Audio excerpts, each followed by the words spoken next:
Welcome to Socialism for All. Today's date is December 21st, 2023.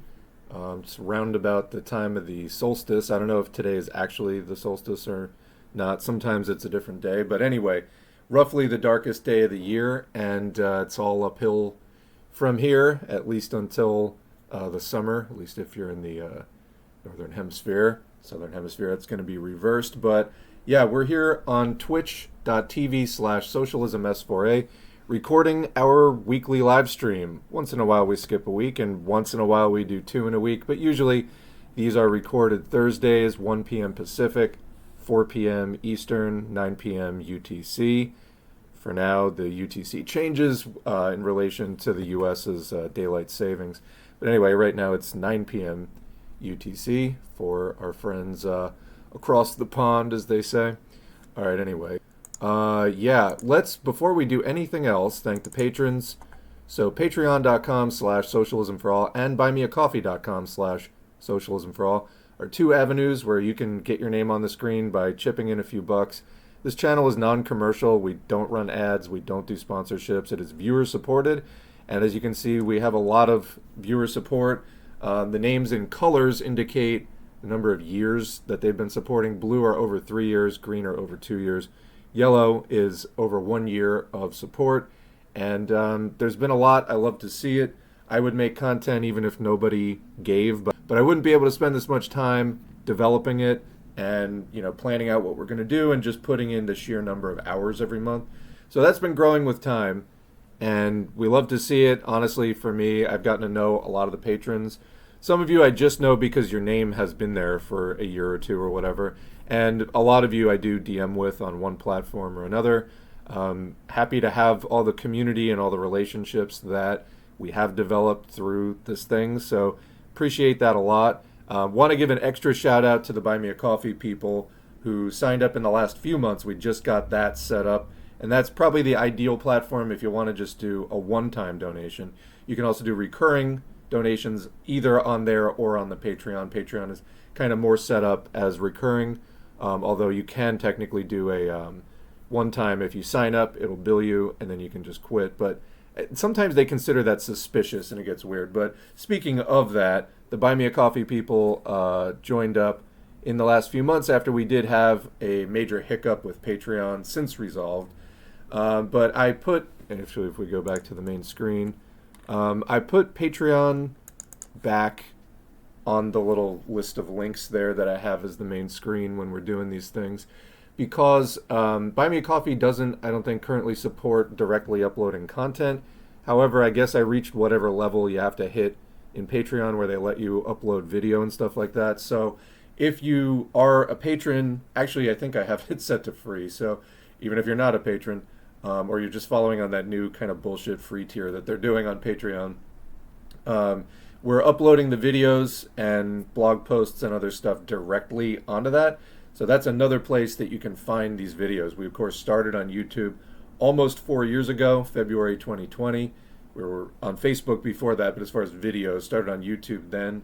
And then since we've spread to SoundCloud and Spotify and Patreon, and actually recently there's a fifth one, Substack. However, there was just a thing recently with Substack, like as in today, where the owners, operators of Substack came out in favor of publishing Nazi content so that they could make money out of it. So, I just spent all the time of setting up over on Substack, and suffice to say, it won't be a major source of engagement.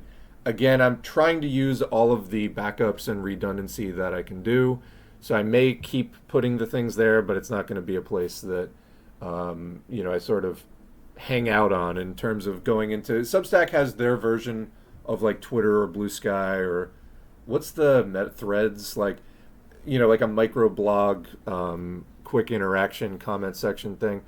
It's called Substack Notes. Like, I'm not going to be hanging out on that. I don't know if I'm going to stop posting on it entirely, because again, running a channel like this, it's not just, if people aren't running a media outlet, they may just be commenting. I have something to promote specifically. We built this library of audiobooks and this library of like streams and stuff like that. So I am trying to promote something. I may still keep putting out the promotional things on there, but that is definitely not going to be. And literally just yesterday, I was like, "Hey, S4A's on Substack. Come follow me here." And we're up to like 50 people or something like that. And then, boom, comes out as like an openly Nazi-friendly site.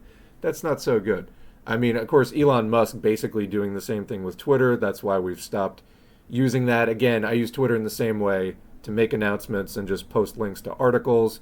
I don't really go and hang out on it anymore and, drive clicks and go out on the timeline. I might get some COVID stuff once in a while. I won't get COVID, but I will get COVID information and news from Twitter because there are a lot of people there.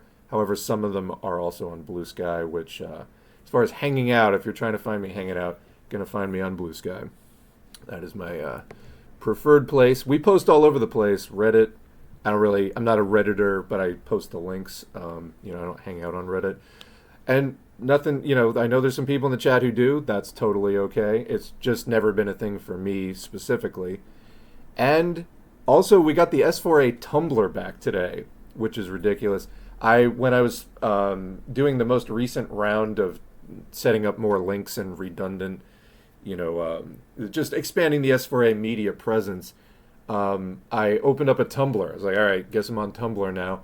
And I started copying some of the content from the community posts that we put on YouTube over there, just as we do on Medium and Substack and Patreon and the other places that we do those now. Really expanding the audience a lot. It's great to see. But as I was saying, Tumblr, I posted on it for about 2 or 3 weeks, and then it disappeared. It was like, this page can no longer be found. I was like, what the fuck? So I wrote to the trust and safety team. I heard back from them literally today. I swear I sent that message 2 full months ago. Something like that, at least. Like, maybe longer. I don't know. It was a long time ago. Like, I had pretty much given up on the idea that was going to be a thing.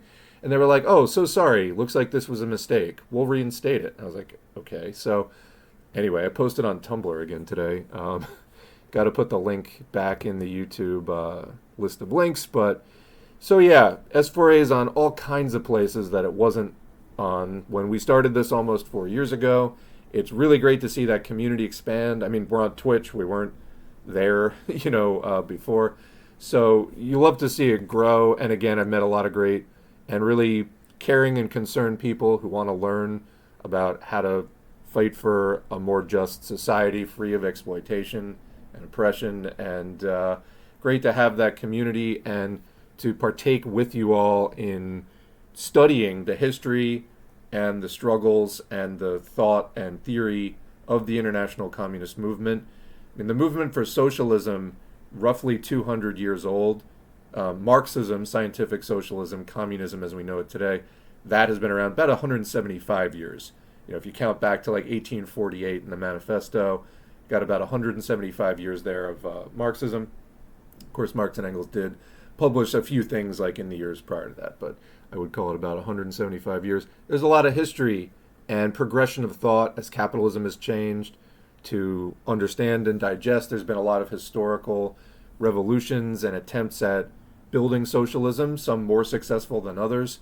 And there's a lot to learn from there. We still have to rid ourselves of capitalism. And, so anyway, I'm just happy to be here facilitating this and learning with you all. So, yeah. So we've got 43 people in the chat right now. And I hope I didn't leave any other trains of thought, threads hanging there. But moving on, I think I see a lot building up in the chat. We also have some community posts that I put up on the YouTube, and again, Medium and Substack. I've been like kind of posting them over, and Patreon as kind of forays into the written realm, because it's a lot sometimes to just set up a video and get into that. But we can review the written posts here in the weekly office hour streams. So yeah, I got a few community posts to look at, and there was something else I was going to say. Oh, which is upcoming videos. So the things that we have recently put on the channel for videos is, let's see, the disarmament slogan by Lenin. And that is basically, we're currently doing a mini-series on the Sino-Soviet split. This is a big falling out that China and the USSR had after the death of Stalin in the late 50s and through the 60s. So there's a lot of thought and debate that came out of this. If you go to Foreign Languages Press, the website is foreignlanguages.press. They do all kinds of Maoist audiobooks and, audiobooks. They do in-house audiobooks, but they also make PDFs, so they just do publishing in general, both of free PDFs and low-cost physical books and audiobooks. So actually, their YouTube channel has very few subscribers, like 300. If you like audiobooks, and they produce them pretty well over there as well. Foreign Languages Press, look them up on YouTube. They have two channels, one for the audiobooks and I think a general one. But anyway, what I was saying about the Sino-Soviet split is they have a 2-volume set, I think it's just 2 volumes and not 3, called The Great Debate Documents Pertaining to the Sino-Soviet Split. So there's like thousands of pages in there.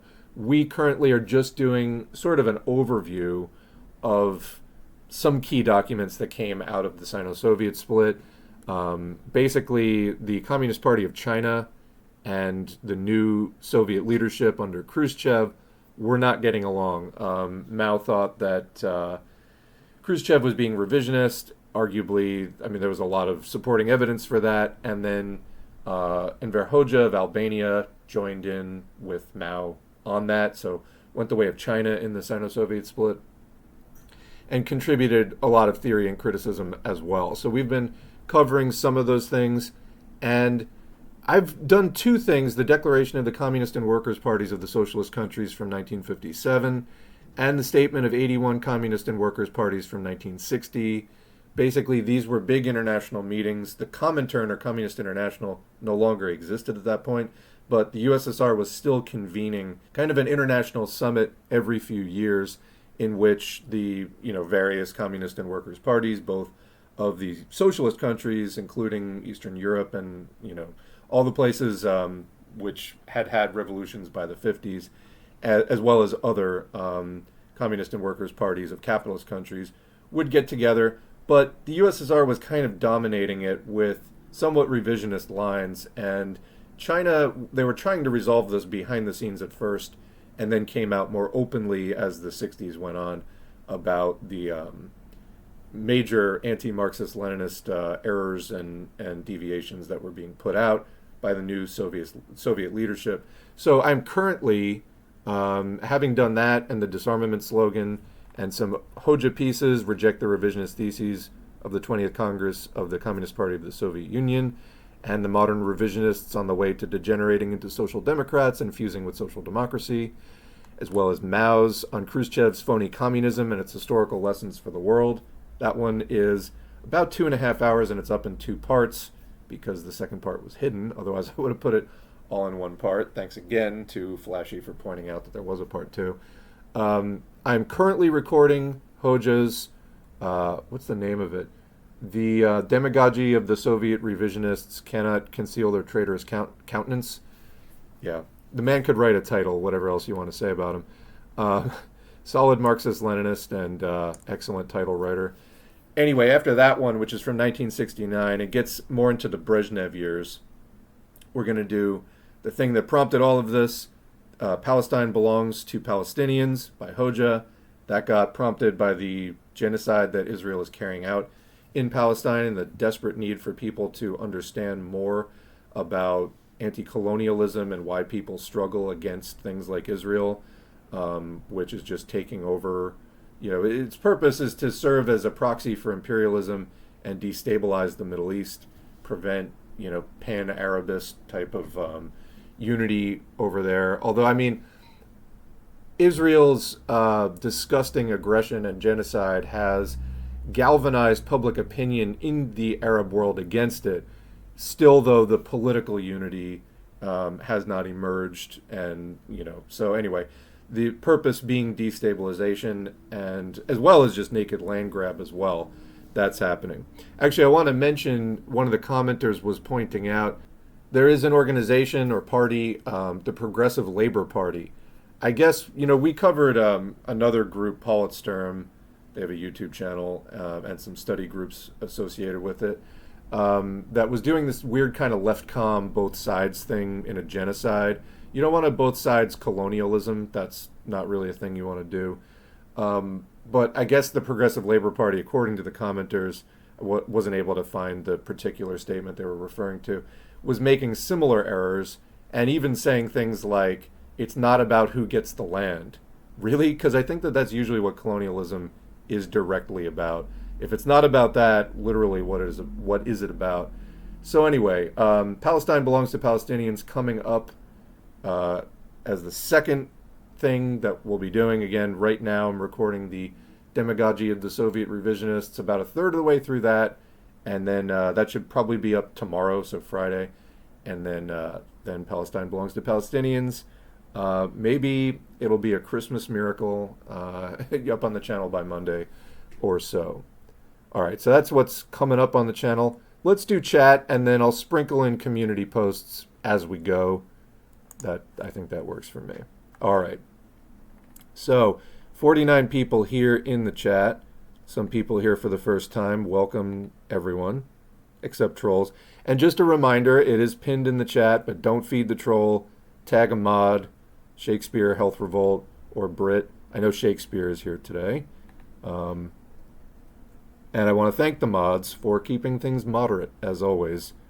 Chat is much better with you here. Appreciate it.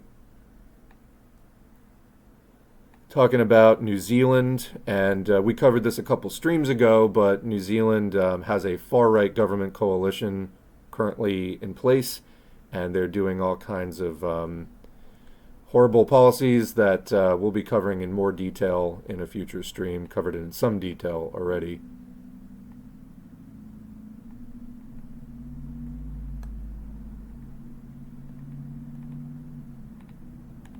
Yeah, and commenters saying everyone thinks New Zealand is a paradise. It's actually a capitalist shithole. And talking about how a lot of other New Zealand users of Twitter and Blue Sky have blocked them because they don't like what they have to say about, being concerned about rising crypto-fascism, fascism, libertarianism in New Zealand. And, my thought on that is I don't know that much about New Zealand culture, so I can't comment on it directly. But I got to think that is probably part of how the far right rises in the first place, is people turning a blind eye to it. Obviously, they're also backed by billionaire money. But, when people don't resist effectively, that just makes it that much easier.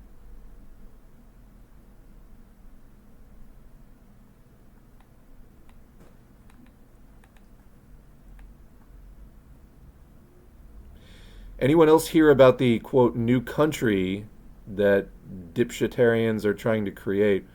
I have not. Liberland? Liberland. All right. I am going to look that up. I mean, libertarians in the U.S. already have... Oh, I have heard of this, actually. Libertarians in the U.S. already have the Free State Project, where they're all trying to take over New Hampshire.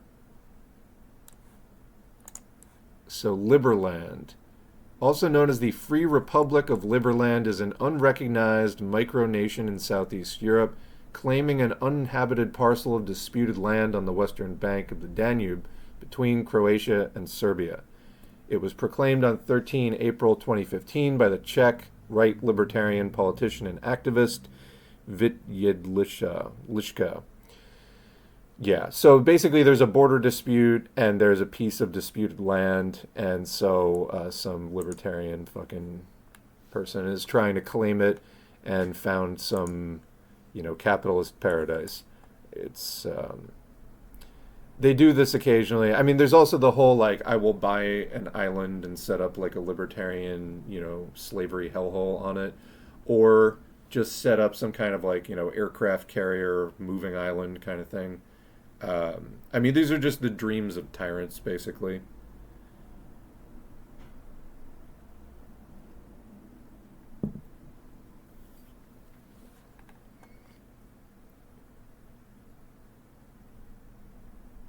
When you were saying a while back that the Patreon got put on hold for several weeks because of a suspicious donor, I was thinking, damn, S4A must have a fan in the NPA or something.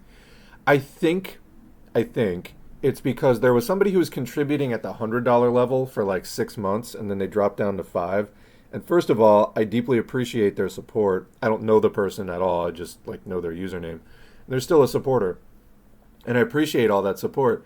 But I guess whatever money they had ran out, and so they dropped down to the $5 level. Totally fine, and even if they had to drop out completely, I appreciate the support that they did give. But Patreon sometimes considers that suspicious. In fact, they explicitly describe a scenario like that, where somebody contributes at a high level and then drops down to a low level, as suspicious. And it's because, as a platform and like a sort of pseudo banking situation, they are responsible under the US's very strict post Patriot Act era legislation for, like money laundering and stuff like that. And, so it's like, I get it that they're liable for that, but on the other hand, it's complete bullshit. Like, there's so many valid scenarios that would get flagged falsely as money laundering that, yeah. So, and also, you have no way really to appeal it, because it all happens on Patreon side. Like, you don't see any of the numbers. You don't see who that user is. I have no idea what country that person was from, nothing. But they're like, oh, well, you could be in cahoots with them.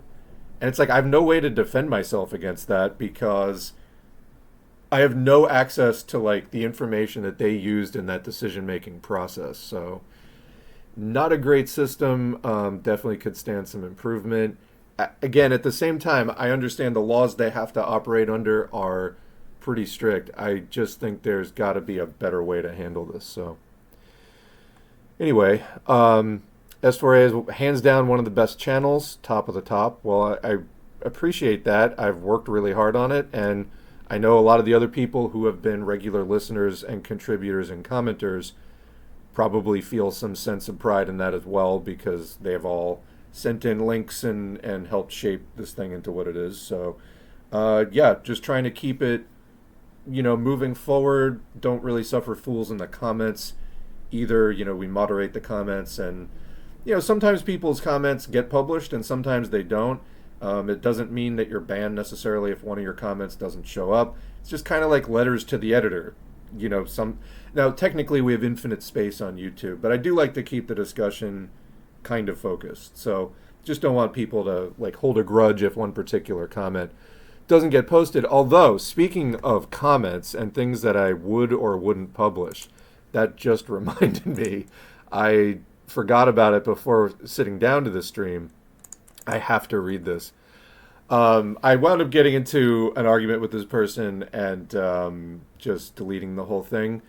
But I couldn't believe they've actually posted this. Hi, I've subbed, but I thought I'd say I'm one of those people that watches too much YouTube, and video introductions, even if they're only 30 seconds, end up taking up minutes a day. Can you hear yourself? Anyway, I'm losing minutes a day to video introductions. Okay, well, now I might counter this by saying, well, I have put up timestamps, but they're way ahead of me. I appreciate your timestamps, but fast forwarding is also a pain on the telly. Are you fucking kidding me? Jumping to the timestamp is too much work for you? Anyway, I appreciate videos that jump straight into the title. Any speech you have could be at the end. Cheers. They then wrote this like 10-page long screed of sort of random pseudo-libertarian, semi-progressive stuff about the tax system and whatever. But I was like, anyway, I had this comment. I was staring at it in the moderation queue for a while, and I was like, what do I do with this? And after 5 or 6 days, I finally just published it, and I responded, and I was like, I quoted this section, and I was like, I'm telling you this to help you get your life right. Like, it is time to get your life right. And obviously, like I said, that's somewhat tongue-in-cheek, but it's like, I mean, really, you're complaining just wild. And then they got super, like, nasty and bitter about it, and it was like, well, you're doing your subscribers a disservice by giving them historical context. And I was just like, all right. it's time to go. They started getting into like, I'm giving you this to help you evolve as a person. And I was just like, maybe it's time for you to fucking evolve as a person. Use those timestamps. So anyway, I thought that was amusing. There's a stand-up comedy bit where the comedian's like, "Hey, have you guys seen the peanut butter and jelly in the same jar?" Now I'm lazy, but I want to meet the person that needs that. Anyway, I think I met that person. So anyway, Brian Regan, by the way, thank you. Uh, People gave me so much crap for criticizing Hakeem for running ads, and I really appreciate that you don't. Yeah, I don't think they belong anywhere near communist content. People really don't seem to understand why ads are bad anymore. Yeah, even when you run ads, the YouTube and the company benefit more than you, the channel, do. So that really sucks about Substack. I have a Substack as well, but I'm thinking of moving my stuff. Yeah, I will say that the Substack account has more followers. I've been posting all the same stuff on Medium and Substack. The Medium has 9 subscribers, while the Substack has about 50. So definitely the Substack grew a lot faster than the Medium. I don't know exactly why. I've been giving them roughly the same amount of promotion, but I don't know. I mean, there's downsides to Medium too, but I'm not sure that like openly embracing Nazism is necessarily one of them. Shitstack, absolutely. Still COVID free, 4 years going. Stay safe, everyone. Yeah, I got a booster shot recently. I gotta tell you, even the booster shot took it out of me for like multiple days. Like I was wondering if I was sick. It kind of hit me that hard. So I can only imagine if I were to actually get it, how hard I would get hit. Like just the booster kind of knocked me on my ass for multiple days in a row. And like I felt sick. Like I fully felt sick. It wasn't just like when I got the original shots, it was like for 24 hours I felt maybe like slightly lightheaded, sore arm. The irony of the booster shot was and this is not my first booster either. The irony of the booster shot, my arm wasn't sore, but like I actually felt as sick as I have felt in a while, and it was multiple days. But yeah, again, if I had that to the shot, which now, you know, my immune response is topped up, I can only imagine what would have happened had I caught whatever variant's going around. Was it like HV1? There's a couple of them. One is about to overtake another, and I think drive another stream. I was actually just commenting in a DM back and forth with a patron who is has immune compromise, immune dysfunction, is an immune compromised person, and we're talking about COVID and how they appreciate the COVID content.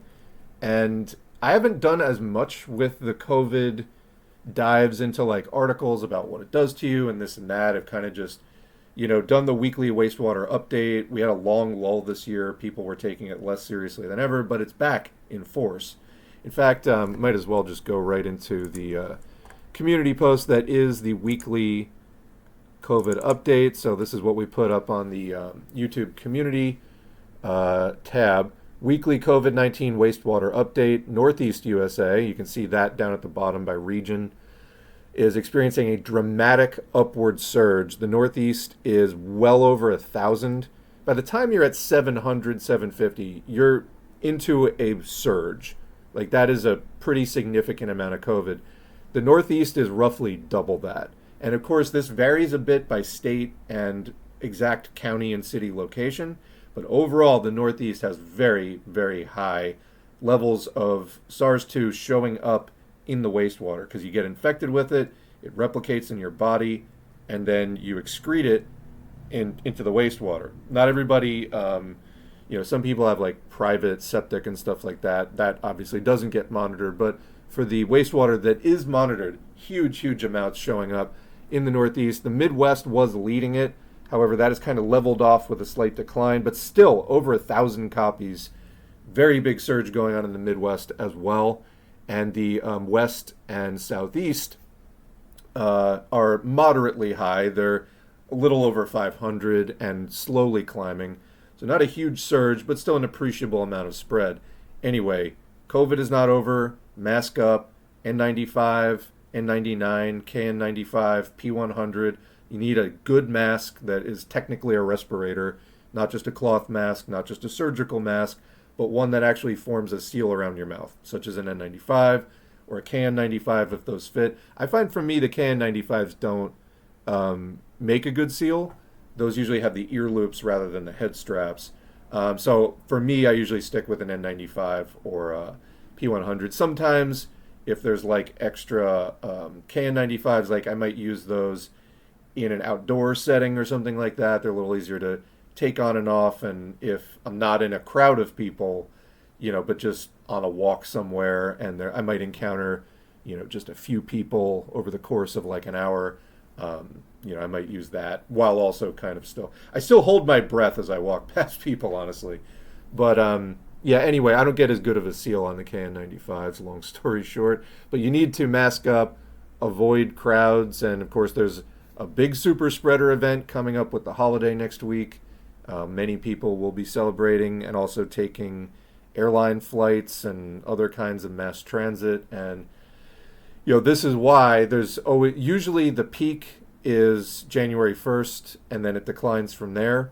I mean, this could be the first year where that's different, so we don't really know yet, but there is a lot of COVID going on. Anyway, as I was talking with this patron about that, kind of took a break for the last 6 months or so on the COVID content. I was getting super burned out on it, and also I felt like most of the articles that I was reading, even the new ones, were kind of just reiterating what I already knew, like COVID causes heart attacks, causes heart damage, and then the incidence of heart attacks goes way up after COVID surges. You look at the number of famous people whose deaths make the news who were in their 50s or maybe early 60s, and like Coolio comes to mind, where it wasn't confirmed that he had a COVID-related heart attack, but he got extremely sick with something, and he was like in his 50s, like his mid to late 50s, and he got really sick with something. It made his asthma really bad, so lung function impairment. That sounds a lot like COVID. Also, we had a shit ton of COVID circulating in 2022 when this happened. And then a couple months after that, heart attack. I know somebody personally who was about 40 years old and, not in the greatest shape, not, overweight, not morbidly obese, but like, in the heavier category, which is a risk factor, which incidentally, if you're in that category, you're not alone, because about almost 3/4 of the US population is either overweight or obese. So, and that's just as measured by body mass index, but it's very, very prevalent, in other words. And anyway, yeah, so they were a bit on the heavier side, which is already a risk factor for like heart health. But they got COVID and they got a heart attack at 40 just a few months after that. So this is what COVID does. It causes all kind of vascular, cardiac, circulatory damage in general, as well as, depending on where it really takes up residence in your body, gastrointestinal or digestive damage, liver damage, kidney damage, brain damage, lung damage, all kinds of stuff. So, I found that reading the articles, I was just kind of covering the same ground over and over again. I just decided to take a break. We will refresh people on that. 'Cause there's, for if no other reason, there's a lot of new subscribers. Every month we get between 500 and 600 people following the YouTube. And welcome. Welcome again, first of all. But, just want to repeat that information for people, because as we get further away from the public health emergency and the general COVID emergency that was officially formally ended by the Biden government and the Congress and all that back in May this year, as we get further out from that and deeper into denial world, we really do need to rely on each other to constructively remind each other, mask up, COVID is not over, you got to protect yourself. Another major thing that COVID does is attacks your immune system. This is really bad because it has a cascade effect then by attacking your T cells, which is a major pillar of your immune system. T cells go out and attack pathogens, bugs that infect you, whether they're bacteria or whatever. You need your T cells as part of your major immune defense. But it's not just pathogens. It also will go after cancer in your body. When cells start to multiply in the wrong way to form a cancer, the T cells will come over and shut it down. But if your T cells are depleted or drained, worn out from a COVID infection, that cancer might keep growing. So that's not a good thing at all. And incidentally, when I saw some very good discussion on Twitter about people pointing out the fact that some of the COVID deniers, when it was pointed out that COVID had HIV-like effects in terms of attacking and killing T cells, people were trying to naysay this by saying, well, if that were the case, then we would see the rise of opportunistic other infections of more common pathogens gaining ground that they normally wouldn't. And we haven't seen that. Well, we did see that. What do you mean we haven't seen that? We've seen exactly that with the big RSV thing last year, and there's been less about it in the news, but there was a really big RSV surge last year. RSV is always a thing. It's usually not nearly as serious as it was last year. So was that a result of COVID-induced immune dysfunction? I think it's a likely hypothesis to be checked into. And then what's happening now with this white lung pneumonia that is in China and Ohio and some other places? Well, they say that the pathogens, the actual organisms causing it, are routine, run-of-the-mill things that you would find any year. But this year, they're gaining ground. Why? Is it COVID-induced immune dysfunction? I think it's, again, a likely hypothesis. So that's exactly what we're seeing, anyway. And somebody else was posting about their COVID infection saying that my COVID infection was mild. I didn't really experience direct severe effects from COVID. However, what really did concern me was in the following months when I got a big fungal infection, apropos of nothing, and the doctors reviewing my blood work and other test results said they were wondering if I had HIV, which they didn't. But that was some of the changes that the COVID infection was causing.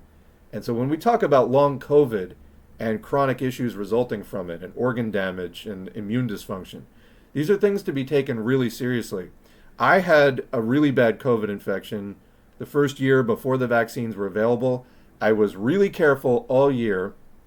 And then this one time in December, I went out and I was like, I've been really careful. And it was just a complete shitstorm. I went to this place I thought was going to be okay. And it was like a nightmare. Just before I knew it, I was swamped by people who just weren't masking. And I was I couldn't get out of there. I was just caught in this crowd. Well, I got COVID. And I spent the next 11 months severely fatigued. And also, I got the worst sinus infection of my life. I had to go in 2 rounds of antibiotics for it. I don't think that's a coincidence because the number of sinus infections I've gotten that, let alone ones that, I'm trying to think of any, but let alone the number of sinus infections that required me to go on 1 course of antibiotics, let alone 2, 0 that I can recall in the last 10 years. Yet somehow when I'm struggling with COVID and it's completely wearing me out, I get the biggest sinus infection of my life didn't go away until the 2nd round of antibiotics. So take this thing seriously. It can do all kinds of harmful things to you. All right, let's go back into the chat. Oh, you know what? And actually, speaking of cool stuff I found related to COVID on Twitter, this is from Tern, T-E-R-N, and this is a poster out of the UK who put together this great chart of UK COVID data. So this is titled Waves, Variants, Lockdowns, Vaccines, and Stuff. Variant data from COV Spectrum, and then the hospital and vaccine data in the chart are from the UK government. So basically what they've done is a timeline of the pandemic with all kinds of data overlaid. So at the top, it shows when different variants came in, whether it was the original wave, the alpha wave, the delta wave, BA1 or the original Omicron, BA2, BA5, and XBB. So you can see where that happened, and then you can see the overall peaks in the wastewater, and then you can see where mitigations and protections were in place and where they weren't, when vaccinations and boosters were rolled out. And I think that look at alpha on slightly the left side of the chart, about a third of the way in from the left. Second up from the bottom is vaccinations and boosters. So when the first vaccination campaign rolled out, look what it did to alpha, just cut it way, way, way down. Then we had a lull, and then, it came back with a vengeance, particularly because what was going on in the mitigations and protections row right above it, green, no mitigations or protections. And then time of year just shows the season down at the bottom. Anyway, hats off to Turn, who posts about COVID 24/7. Thought this was a very good chart. All right, let's get back into the chat. I went to graduate school with the owner of Substack. He is just a run-of-the-mill opportunist liberal without any real ideological commitments. So in other words, the same kind of people who let the original Nazis rise to power just because they thought, their system would keep rolling along. I'm thinking of getting back into Tumblr. I was there for queer content, but this stuff would be welcomed. Yeah, I mean, there was, let me see if I can find it. On Blue Sky, somebody put up a post. Okay, yeah, so this was posted early on Blue Sky. I don't know if this looks like it's actually from a coloring book, but anyway, it's from The Little Mermaid. My top surgery went really well. That's great. My bottom surgery is next week. I can't believe we're both goth and trans. And then the crab is saying, I'm a communist. And I said, I'm the crab. Because that truly was how it felt on Blue Sky in the first couple of months. Was that was the conversation always happening. And I was like, I'm a communist. So that was very accurate. Anyway, there are good things happening online. You just kind of have to know where to look. Okay. I'm finding the current material, as in the videos being posted on the channel, about revisionism pretty interesting. I really want to learn more about communist history, but it's hard for me to find historians who aren't biased towards capitalism. Yeah, we'll be doing a lot more of this kind of later 20th century anti-revisionist content, whether it is anti-revisionist with respect to the USSR or anti-revisionist with the USSR and its satellites, which were oftentimes also revisionist.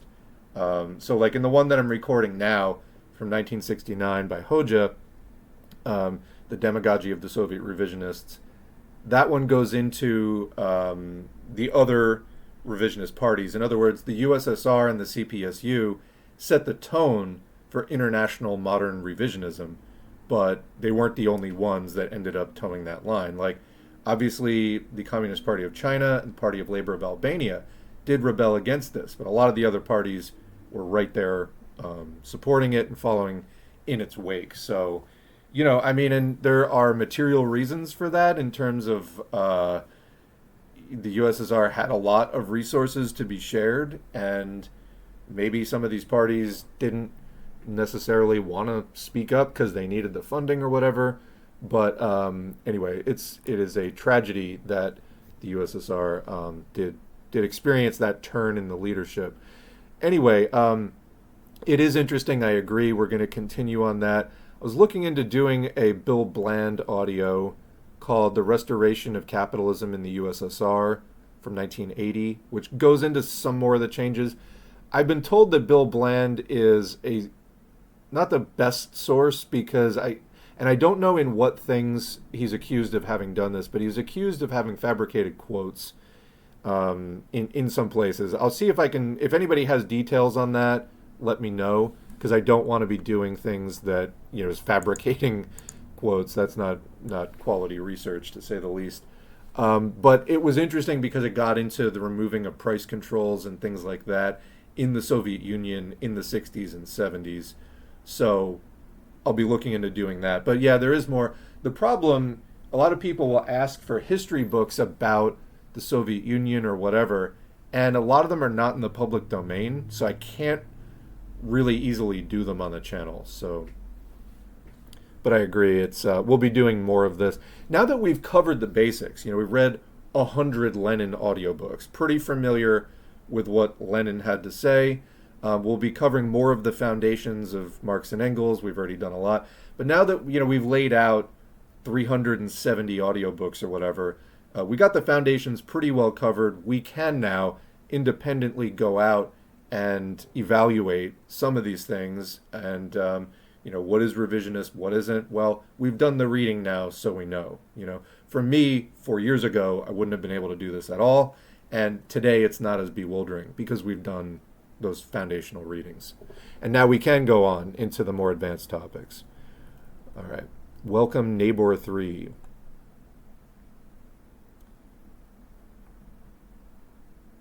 It's always about land. Yeah, I mean, literally, it's always about land.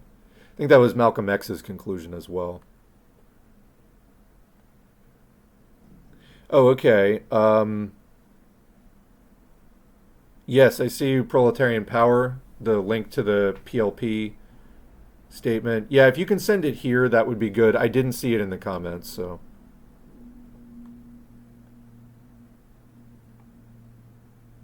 There was a town in New Hampshire that developed a huge problem with black bears because of libertarians.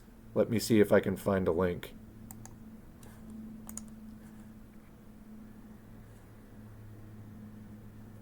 How a New Hampshire, so this article on Vox, how a New Hampshire libertarian utopia was foiled by bears. Seriously, this happened, you should read about it. Comrade Bear, for sure. Every ideology produces its own brand of fanatics, but there's something special about libertarianism. For the most part, I love libertarians. They're fun and interesting people. Next. All right, I'll take a look at that article later. Libertarians are not the brightest folks.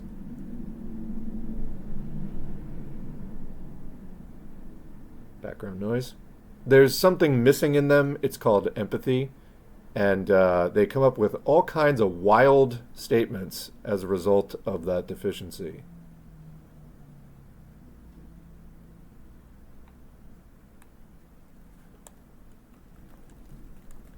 Reading through the chat here.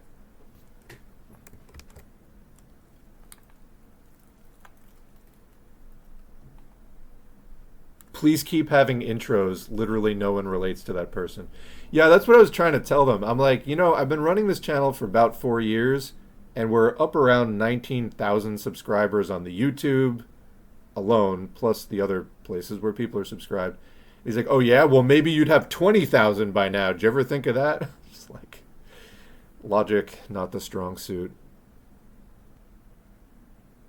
Do you have any insight or opinions on the multiplicity of factions that make up the left, like most aspects of the DSA, Marxist Unity Group, Red Star, Red Label? So yeah, there's a lot of different caucuses within DSA. I haven't had extensive contact with them. Let me take a look at something now that you brought that up. There's a thing somebody sent in, and I keep meaning to go back. I think a lot of them are Trotskyist, but they'll be like quietly Trotskyist. Like, you have to really dig to like figure out eventually that they are Trotskyist. I can't find the link now.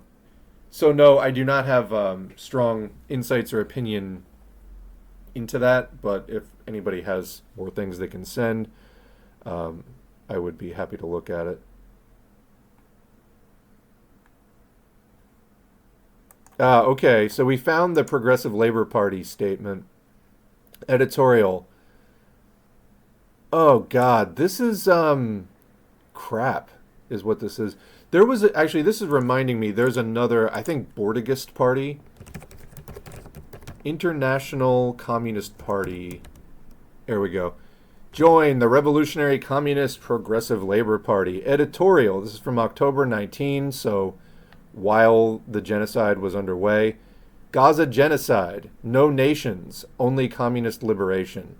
I mean, you're failing out of the gate with that title. Alliances with bosses anywhere are deadly for workers. Did anarchists write this? What is this? The only way out is communist revolution. again, apparently these people have never heard of national liberation struggles. I don't know what to say at this point. Yes, I'm no anti-vaxxer, but the COVID shots always hit me hard, harder than any other shot I've ever gotten. Honestly, I have had several of them. The first two, again, like mild arm soreness for like 24 hours.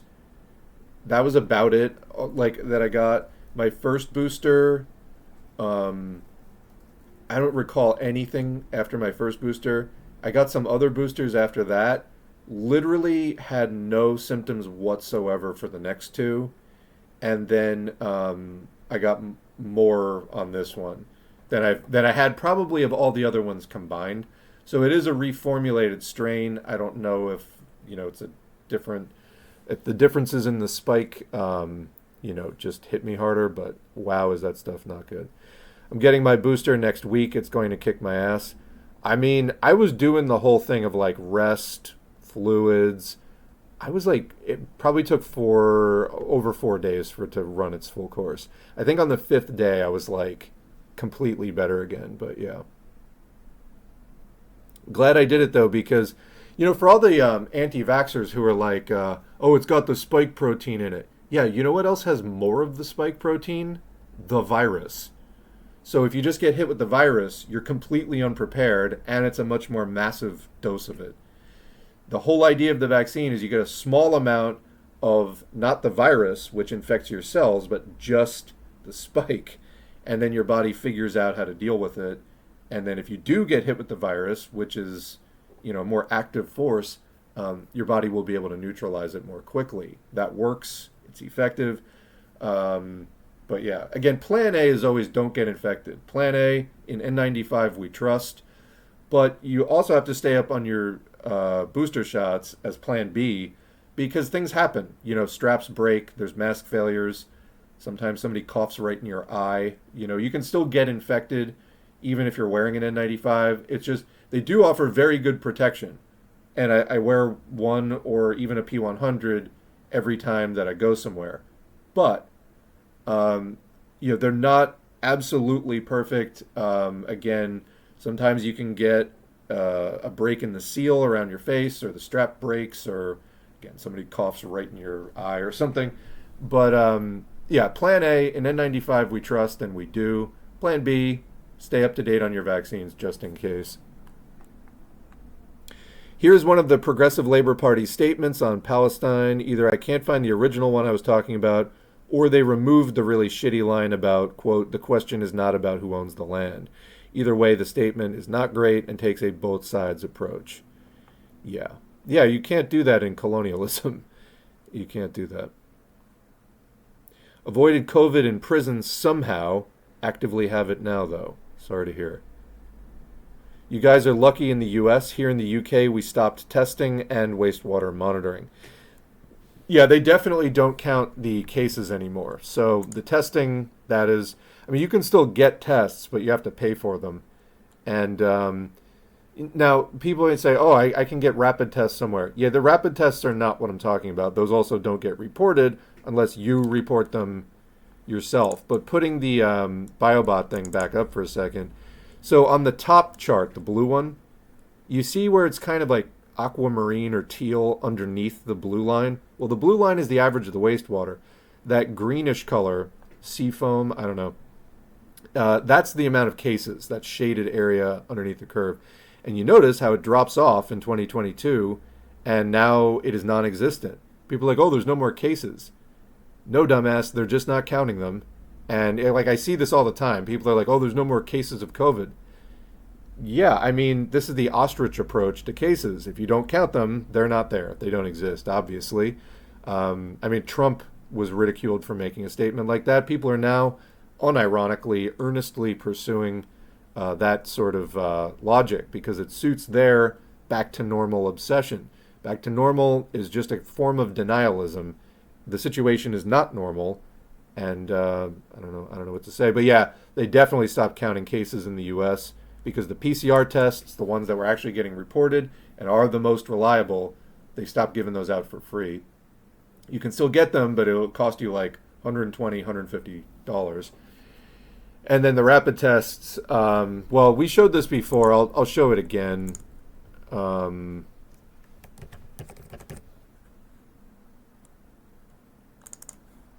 this demonstrates some of the issues with the rapid antigen tests, which is the third column there, sensitivity.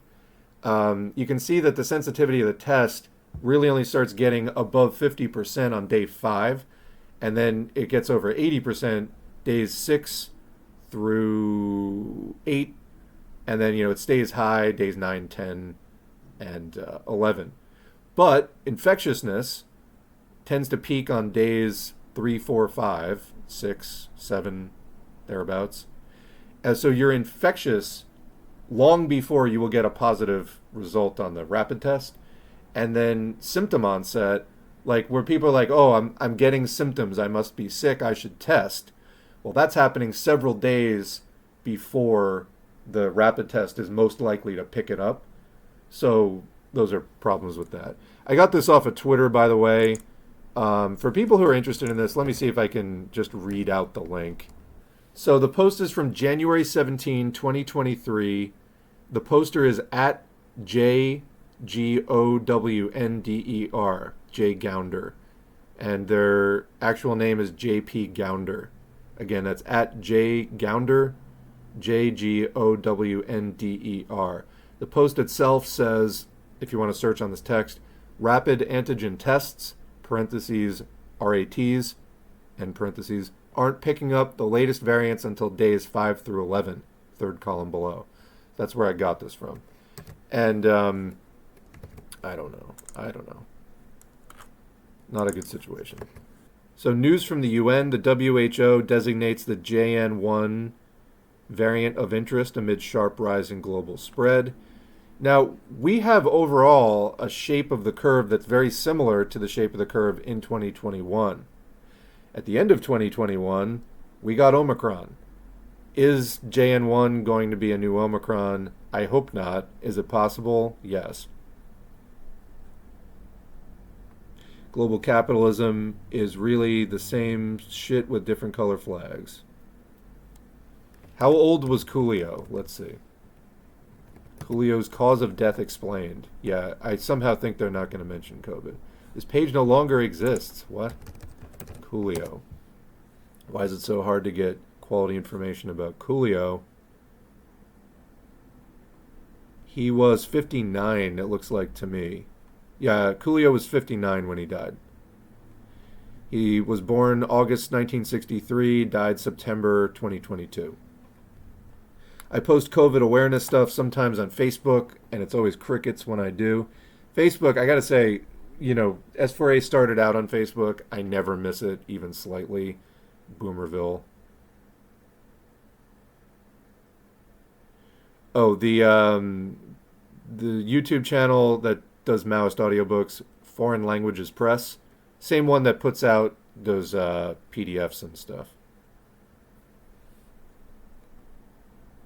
Cardiac and neurological events have gone up by about 60% since the beginning of the pandemic. In the last 3 months, one person in my complex has had a seizure, and another a heart attack, and another some breathing issues. This many health events isn't normal. Yeah, there's a person in the chat right now who has mentioned to me that they developed seizures after getting COVID. And that is, if you look up long COVID, that is definitely a noted symptom. I found the data report channel through you, and he does a great job covering it on a daily basis. Yes, I appreciate data report immensely. Yeah, he's dedicated, has attracted a big following on Twitter. And I will say there are certain things he reports that, he mentions he's not a trained statistician.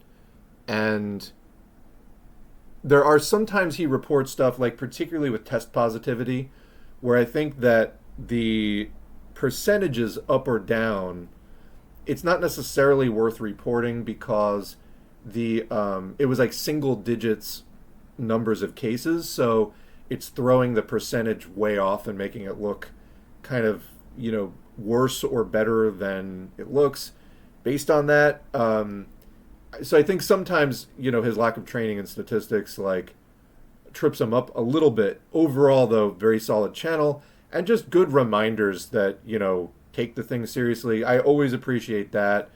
And he's not a socialist as far as I know, but I appreciate the consistent COVID content. So thumbs up to Data Report. The sheer amount of different problems that COVID can cause is insane.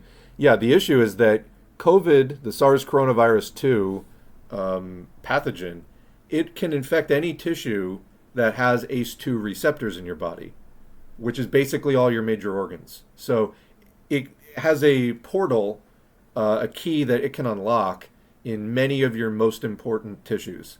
So yeah, it can get into all kinds of places in your body that you don't want it to go. I've had COVID once and I'm not having a good time. Heart issues, tremors, memory problems, and worse. I'm actually on PrEP to try to help the T-cell issue. What is PrEP? COVID is what made me realize, finally, the Democrats are no better than Republicans. Yeah, Democrats are actually trying to take credit for some of this shit going on, calling it Bidenomics. Mind-blowing. Because I watched that issue carefully and noticed that they were just as bullshit, but just using more polite language. I think it can be very constructive for your political education to take a single issue and follow both parties' action on it. Yeah, for me, it was like the war on terror, 9/11, stuff like that. They were fucking identical on it, really, back in the Bush-Cheney years. So that was when I was realizing there's not a big difference. And yeah, I mean, they're playing to different bases. The Republican base, more socially conservative. The Republican leadership, more openly hostile and tyrannical in their messaging. In the end, they're basically funded by the same basic interests. So, they end up, it's, as I like to say, it's good cop, bad cop. They have different approaches because that's part of the mindfuck. That's part of the game that they're running on you. It's part of the con. But they're both employed by the same police department, and they are both working for the same purpose, busting you. So, don't be fooled that one of them roughs you up and yells in your face while the other one gets you a candy bar and a glass of water. They are both there. They're a team. They work together. Democrats first took power in 1828. This system belongs to them as much as it belongs to anyone. And actually, speaking of, that's a good segue into some of the other community posts that we have up. So first of all, this one.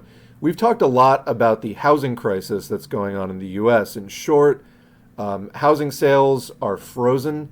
Very few market transactions happening because prices are incredibly high, basically unaffordable, and now they're jacking up mortgage rates as well. So not only is the base price of the house way too high that basically to get the median house, which is about $400,000, you have to be at like the 90th percentile for income.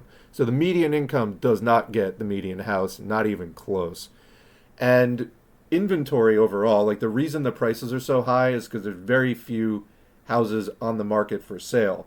Investors have bought these things up in large swaths, just tracts of housing being bought up, and then they're sitting on them vacant, losing money. They're paying the property tax, they're paying the interest on the loan, and they're just trying to either sell them or rent them out at insanely inflated prices, and it's just causing people to sit on the sidelines.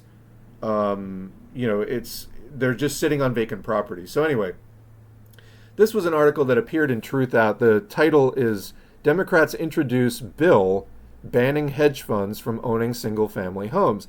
The bill would force hedge funds to sell all of their single-family housing stock over the next 10 years. Wow. So that sounds like it's doing something, but is it? Well, here's what I had to say about it, because I have been following this issue closely. Let's dig into the text that I had here. Democrats' bill to ban hedge fund investors from single-family real estate is a classic case of too little too late, with the added insult of political sleight of hand designed to win politicians credit for an economic trend already underway, a trend which many of the same politicians stood by and allowed to develop in the first place.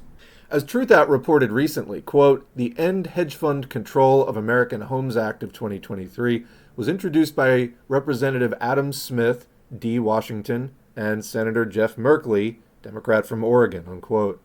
The two lawmakers cited price distortions caused in part by corporate landlords entering certain markets in droves, price distortions which have resulted in the near total paralysis of the U.S. housing market, with housing transactions still at a low percentage, and I would add it's about 40% of pre-pandemic levels.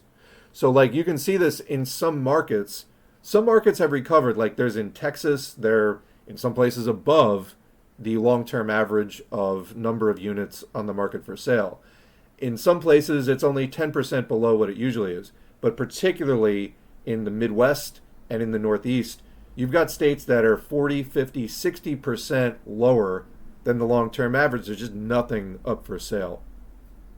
But is this bill really the kind of fix that's needed? Like, it sounds good. Oh, we're going to ban hedge funds. Okay, I mean, no argument here, but is that really going to fix the problem? So it's true that large publicly traded companies have made inroads into single-family real estate properties in the past decade in some areas, taking advantage of lower house prices and lower interest loans. Because remember, after 2008, they cut the interest rates to like 0 to try to stimulate the economy again. And then they go out and buy up and either flip or attempt to rent out these properties at inflated rates. However, the largest size investment groups, which are the ones which would be targeted by this bill, account for less than 1% of the overall housing stock of the U.S. So they don't actually own that much, with smaller investors actually having been responsible for most of the problems. It's more of like the mom and pop or just kind of, individual that's like, oh, I just bought 10, 15 places and I'm going to be the next libertarian multimillionaire, whatever.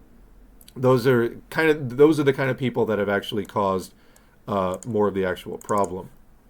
As with so many things in capitalism, these effects don't occur evenly across all demographics and geographic areas. So in certain regions and cities in the U.S., the larger investors targeted by the bill do account for a much higher percentage of the properties currently being held for ransom, which is where this legislation could have more of an impact. So there are some cities where the hedge funds do own a larger percentage of the properties. There, this could make some difference. In most places, it probably won't. However, the bill, if it were to pass, also gives the affected firms 10 years to divest themselves of these properties.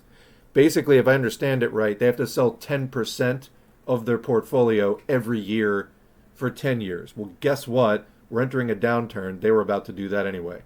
So first of all, that's a laughably long period of time for changes, to go into effect, given the way that the housing market moves and how desperately relief is needed right now. Like the people who are currently living in tent cities, this doesn't really do anything for them at all. Additionally, many of these large firms are already making moves to sell off these properties as interest rates rise. A price crash then looms on the horizon, and their money can get better return on investment outside of real estate. So 10 years from now, even without this legislation, many of them may already have left on their own, due purely to economic motivations rather than legislative restrictions. Would it be good then, at least to use this legislation to prevent them from returning in the future when economic conditions change? Sure. But if you're going to do something in that vein, do it right and do it more thoroughly, getting closer to the heart of the problem. So this is the situation that a lot of these investors are in right now, is they bought up the real estate, and now their interest rates are going up on the loan that they used to fund the purchase. And also, house insurance is going up. A lot of different associated costs of owning a residential property are spiking right now. So their costs are going up. Their cap rate, or the amount of money that they're getting back on this, is like maybe 3, 4, maybe 5%. So you can, in other words, here's the choice facing them right now. They can either own a property that has a lawn that has to be mowed and paint that can start peeling and tenants that, have to be managed and all of these kind of, lots of overhead, lots of stuff to think about. You got to hire like a property maintenance team, all this other stuff. Or you can go buy a U.S. Treasury, a piece of paper that's going to get you the same or better return on your money. Which do you think they're going to do? They're going to start dumping these properties and going for the paper. It's like, I can have a piece of paper that makes me 5%, or I can have like this entire messy property that you might have radon or like whatever the fuck else for, 4.8%. It's not even close. So bottom line, large Wall Street real estate investors do represent a disturbing trend in the U.S. housing market, but smaller investors not targeted by this bill are arguably an even bigger problem in terms of their combined overall effect. There are so many steps that could be taken to disincentivize speculators and parasites in the housing market, up to and including banning this activity outright, getting us closer to making housing a guaranteed right and to ensuring the stability of this pillar of the well-being of working people in the U.S. However, Merkley's and Smith's End Hedge Fund Control of American Homes Act of 2023 seems to have been calculated to make a maximal political splash while actually changing as little as possible in the highly dysfunctional anti-worker U.S. housing market, a market which currently seems to be teetering on the brink of disaster once more. Now, right on the heels of that story, we also have this, which I just put up today, which is homelessness in the U.S. jumped to record levels in 2023, according to the U.S. government. So this was posted less than a week ago, and let's go into the post. You can see the chart there on the screen. It's just spiking, the level of homelessness. But let's go into the details. Homelessness in the USA jumped 12% this year to an all-time high, according to recent U.S. government report. Most groups of color were disproportionately negatively impacted by the trend. Families with children saw a 16% increase in homelessness, and certain states saw higher proportions of homelessness than others did. In fact, I think California, Texas, New York, Florida, and I'm forgetting the fifth state. There was just a handful of states that accounted, I think, for 55% of it. And why? Because these are the most, you got cities there. There's a lot of, they're population centers. And when you are homeless, you have to live near places, first of all, that aren't going to kick you out. Like maybe there's an established homeless population, heavily policed and brutalized, but it's there and you got other people to kind of lean on. But also you need to be near amenities. You need stuff that you can, showers and different things. Way out in rural country, you're not necessarily going to get that. Also, you're going to get all the scrutiny of the sort of nosy small town locals. So yes, homelessness is concentrated in some areas much more than others. That said, there's some prevalence in all kinds of places. But all right, while rents have begun to decline from recent peaks and newly built houses have seen a drop in value of almost 20% in some markets this year, existing houses for resale have barely begun to budge, and wages have not kept pace with the increases. So right now there's a gigantic gap between house prices and how much they've gone up and how much wages have gone up. Wages have gone up, but not nearly that much. The median house price is now so high as effectively to lock most buyers out from the market, and higher interest rates are making mortgages, i.e. the loans people use to actually buy the house, unless you have $300,000 in your back pocket, they're making the mortgage loans more expensive than they have been at any time in the last 15 years. Call it Bidenomics? Well, the Democrats, for some reason, already are.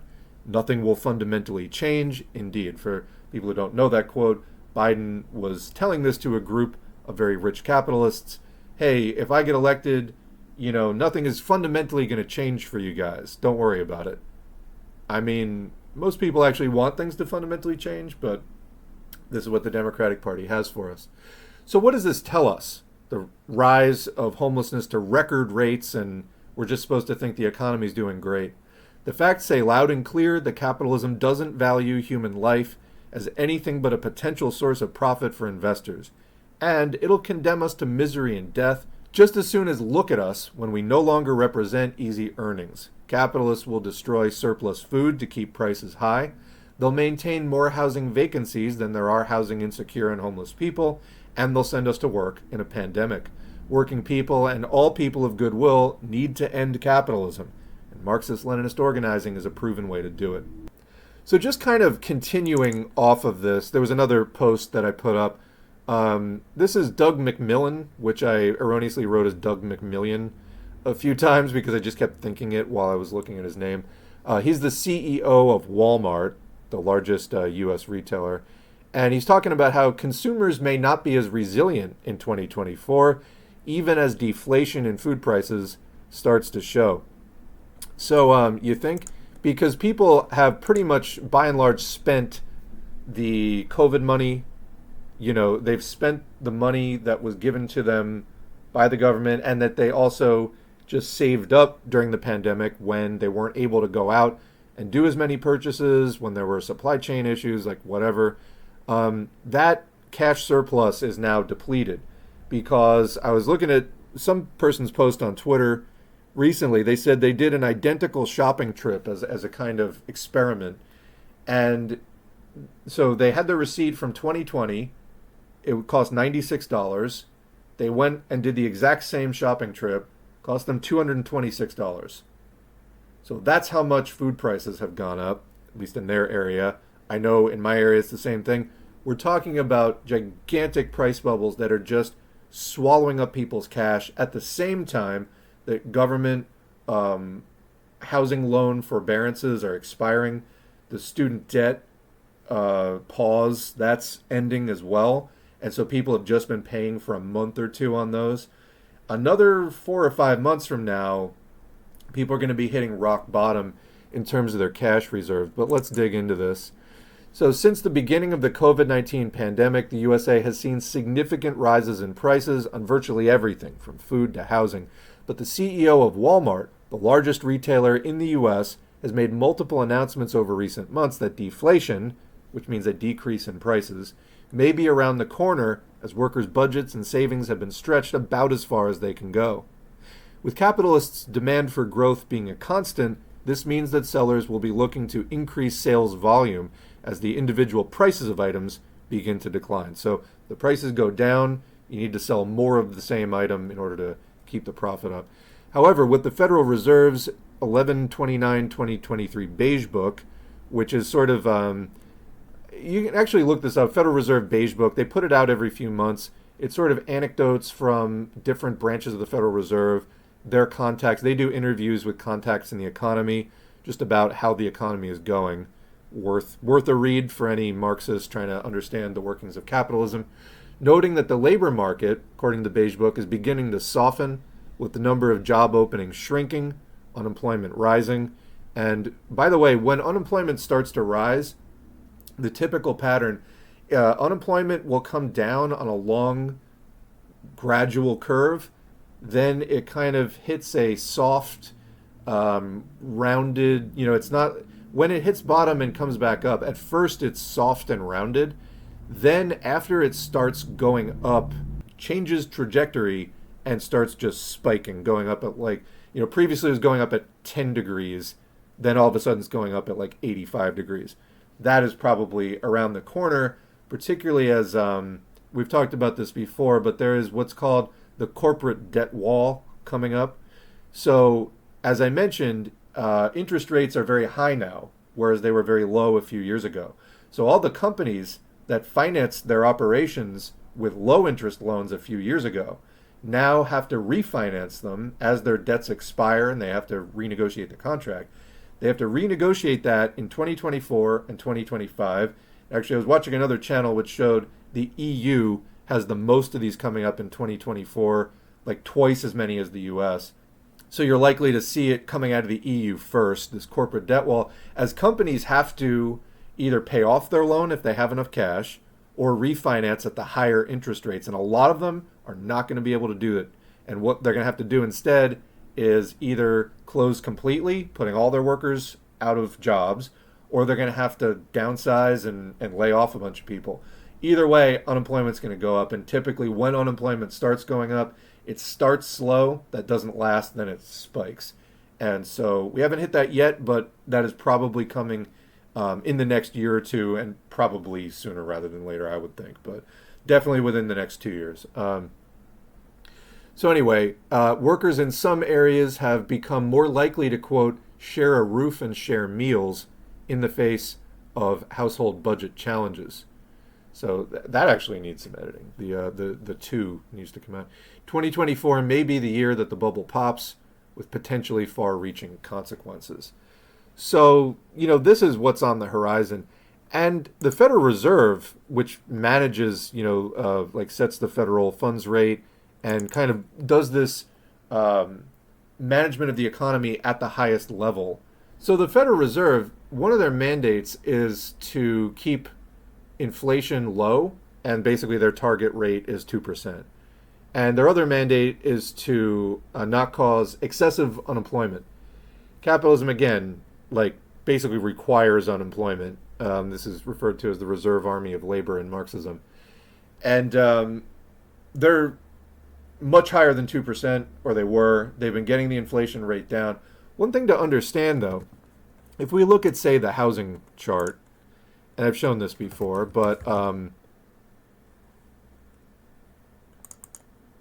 so this is the S&P Case-Shiller U.S. National House Price Index. So you can see in the middle of the chart, that lump is the 2005, 2006, 2007 housing bubble that preceded that extended recession of 2008, 2009, the GFC, or global financial crisis, great financial crisis, whatever you want to call it. Okay, and then prices did come down. So we saw deflation for a while after that. Then in 2012, it starts climbing again because the interest rates were basically near zero. They're just handing out money to try to get the economy going again. Well, they did. And then what happens after 2020 is it was going at one rate of inflation, and then the rate of inflation just spikes. It starts going up at a much higher amount from year to year. And now we're up in the stratosphere in terms of prices. And again, this is housing, which is roughly a quarter of GDP. So it's an important transaction for measuring the U.S. economy. So let's say that they get inflation, they pull off the soft landing that they're talking about, and they get inflation down to 2%. So that doesn't mean that prices come down. That means they keep going up at 2% per year. What's the problem? They're already completely unaffordable. To the point of it's paralyzed the housing market, and people can't afford groceries and other stuff. So 2% is not going to cut it. You actually need negative 10% or thereabouts for several years for prices to come back down to a level that anyone can work with. But they think that they're going to just have prices keep going up forever, and somehow, you're basically risking hyperinflation at this point where the money just becomes worthless and nobody can afford anything because, loaf of bread's $1 million. I have a feeling that they are savvy enough to avoid that much of an extreme scenario that has happened in different countries. But my point is they have limited room to go in the upper tier without raising wages enough to match. Unless they start doubling people's wages really fast, nobody's going to be able to afford anything. And after 2 or 3 years, people are going to have sold, every last book on their shelf, every last item of value in their house to just pay for groceries. And they're going to be down to, wearing a burlap sack for clothing.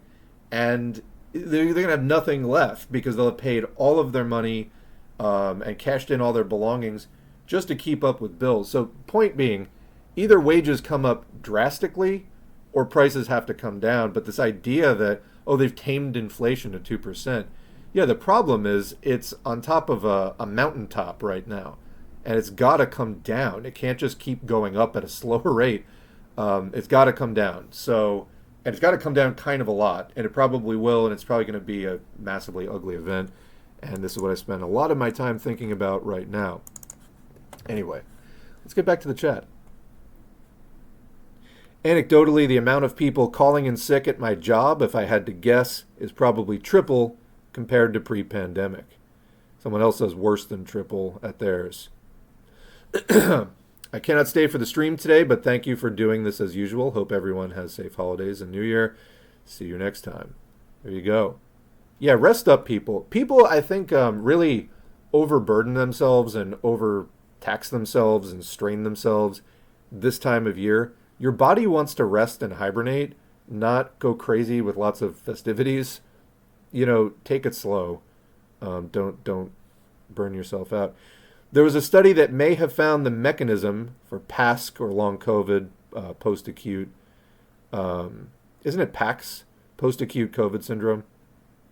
Quote, we found that despite the fact that the heart was pumping oxygenated blood, the lungs were providing adequate amounts of oxygen for... Oh, try that again. Quote, we found that despite the fact that the heart was pumping oxygenated blood that the lungs were providing adequate amounts of oxygen for, the extraction of oxygen by the body's tissues was compromised in patients who had symptoms of exercise intolerance after COVID, unquote, said Peter Kahn, a pulmonary and critical care fellow at Yale School of Medicine and lead AUT. I have to say, the way the text is small and lead AUT reads like lead slut, but I guess that's not it. Yeah, I've seen a number of things, like they're looking for biomarkers of indicating long COVID or post-acute COVID syndrome.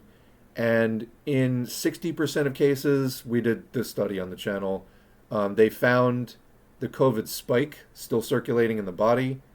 So different things can cause the long COVID. It can cause autoimmunity, which turns your own immune system against your own tissue. It can cause gut microbiome dysregulation. So basically you have several pounds of microbes living, beneficial, healthy, symbiotic microbes living in your digestive system. And it causes, because the gut can be a major reservoir, like hiding place for the virus, it can really mess up the bacteria and things that live in your gut, which are hugely important for producing a lot of chemicals you need. Like more serotonin gets produced in your gut than gets produced in your brain, for example, neurotransmitter. So yeah, it can do a whole bunch of stuff. It can cause chronic inflammation. There's a lot of things. One of the things I saw recently was there was a study that showed that people who had fatigue as part of their long COVID, which is one of the most common symptoms. It's mental brain fog, mental confusion, whatever you want to call it, some sort of cognitive impairment, muscle pain, and fatigue, I think, are the three most common long COVID symptoms. And then there's literally a list of 100 other symptoms that appear, in multiple people with long COVID. But anyway, the fatigue, they found that the people having the fatigue had significantly lower levels of cortisol, which is like a stress hormone, and it kind of is associated with alertness, and makes sense. The people that were feeling lethargic and low energy, sluggish, were low in cortisol, so was having some direct effect on that. Not things anybody wants to mess around with. I've avoided COVID by upgrading to a P100 when Omicron dropped, and like the other commenter said, trust no one not to infect you. Absolutely. I'm getting really lonely, but also not taking unnecessary risks. Yeah, I mean, I live in the U.S. where people, adults already have huge problems with friend deficiencies. Like people in this country do not have enough friends, and that's actually been shown to be on the decline, like since the 1990s. So for several decades now, people have had fewer and fewer friends. And then on top of it, the kind of difficulties that people face when they are trying to mask and stuff like that. I found in social situations, people I know do not give me a hard time about the mask, but it's probably because I'm really careful about who I do associate with. But yeah, trust no one. And especially right now, like if you're in the Northeast or Midwest, don't do anything. There's a gigantic surge. Like you're practically guaranteed to get COVID. So what about a blog via Wix or something like that? I've so far avoided having like a proprietary, my own website for this thing. Just having accounts on sites. That's working well. So we'll see. But, it's an idea. I don't know. There's something to me more appealing about doing social media for this. Yeah, for doing S4A, there's something more appealing to me about putting out content on sites where people already have accounts and they listen to other channels and things, just sort of being in the mix rather than directing them to like my website. Anyway, that's just the approach I've taken so far, but we'll see. Simply acknowledging that COVID is not over puts S4A in top tier socialist thinking. Yeah, I don't know how people are, claiming to be standing up for the working class and ignoring COVID. Did people hear about the police raids on Berlin on members of Zora? No. Do you have a link?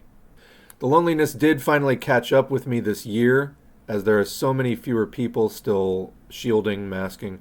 I want to try and connect with some masking comrades, but it always comes back to trust no one. That 99% of socialists are getting this wrong bums me out. Yeah, it sucks. I mean, I used to talk about this more. I've kind of started letting it go. The reality is I had a bunch of plans that I had to cancel. I mean, life plans. I was going to do a school program and things that actually would have dramatically changed my life. I'd be making a lot more money if I did this one school program. And I had to put it on hold because they were switching back to in-person classes, just as I do all the prereqs, everything else. I'm getting myself all set to do this program. They switched back to in-person classes dead smack in the middle of Omicron. I was like, I can't do that because I had already been through a year of long COVID. I had just gotten over it. There was no way in hell I was going to risk that again. And so, yeah, I have since found a couple of other things to do. And I don't know. I'm just pissed. I don't know what to say. I had this whole plan where, before the pandemic happened, I was, like many, struggling with my employment situation not being all that I was desiring, and particularly not in relation to my educational background, okay? So I made a plan that I was going to go do something else that I thought would unlock more of the potential of my experience in education and just get me into some work that was going to be better paying, on a more solid, dependable basis. And then the pandemic hit, and I was like, oh, great, I'll be done with this program. They're doing it online now, and I'll be done with this right around the time that the pandemic should be wrapping up, and wow, great.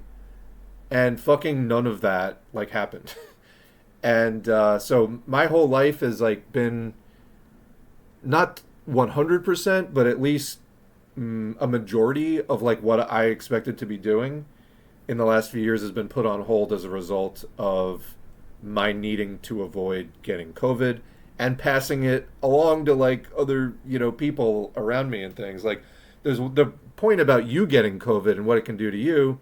There's also a thing about spreading it to people. I don't want to do that either. So I hear you on loneliness, and just also I feel like I can justify the loneliness, and also I'm running a channel which is not a social life, it's not the same thing, but I do at least have, these kinds of interactions that it's something of a community, and that's another reason I appreciate everybody that does show up and is not a douchebag. So thumbs up for that. But yeah, at some point I assume the risk level will be lower at some point, where I will be able to take risks that currently I can't take. But this thing is setting me back years and years on what I thought I was going to be doing with my life. And it has just been a major obstacle. And people like us, people who actually take this seriously and are looking out to protect ourselves and others, we're treated like the assholes in this situation. And it's fucked up. It's upside down. And, so it's after all this gets over, I have to, assume at some point, the risk will be lower, one way or another. I couldn't tell you exactly how. It's just I assume at some point, probably. But by then, it's my life will have moved on. I'll be in a different place personally. I'll be in a different place in terms of my just development. I'll be a different stage of my life as far as my developmental goals and just life goals. And I'm having to make do with like a lot less than I thought I was going to. I don't mean money wise. I mean that, but I mean I had professional development stuff that I thought I was going to be doing.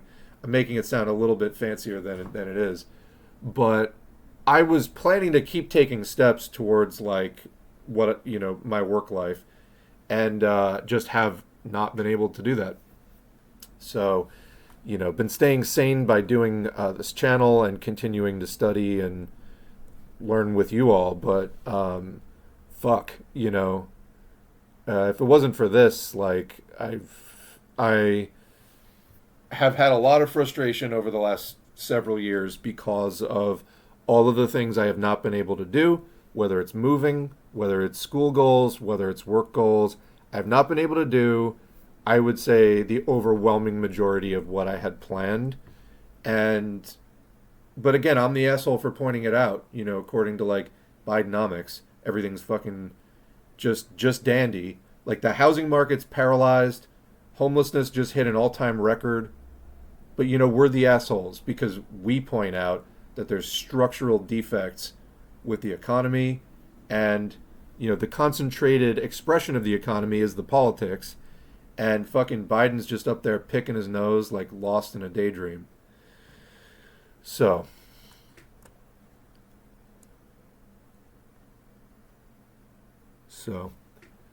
there really needs to be Tinder for people who care about COVID. Like if I could sort all the socialists in my area by whether or not they've eaten in a restaurant, would be a huge start for me. Yeah, I mean, there are different groups on social media for just connecting with other people that don't pretend that the pandemic is over, but it's still hard. Talking about history books in socialism, what about the book History of the Communist Party of the Soviet Union by Stalin?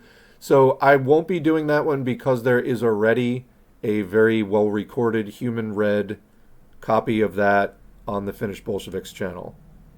The Finnish Bolshevik in the early days uploaded a lot of computer-read theory audiobooks, has more recently gotten into reading them himself like I do, and that's good because I think it's much more listenable. You can also correct errors in the text, which there are a fair amount of typos on Marxist.org. Deeply appreciate Marxist.org. They're great even with the typos. Fact is, there are typos, and if you just feed them into a machine, it'll just read them in ways that you won't be able to understand what it's talking about. So I think there's a lot of benefits to doing human-read stuff. And anyway, that's a very long audiobook, but it is already done. I am actually at the point where he and I do compare notes a bit on like what to read out loud. I'm sure there'll still be some overlap, but yeah. Oh, I think he also did Engels' Origin of the Family, State and Private Property as a human read, and that's another super long, like 10, 11-hour audiobook. I think I will skip that because he already did it.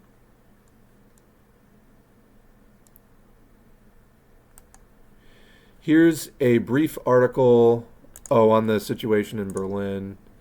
German police raid pro-Palestinian feminist group. The raids were part of a probe into allegations that members of the group Zora were using emblems of the PFLP, which Israel, the EU, and the US have designated a terrorist organization. Meanwhile, Germany experiencing a resurgence of far-right Nazi activity. But sure, Palestinians are the problem. Whatever you say, guys. Have I ever seen the movie Reds? I haven't seen the whole thing. It's kind of long. That isn't why I haven't seen the whole thing. But I understand it is long. I have seen clips from it. Looked a pretty good dramatization from what I saw.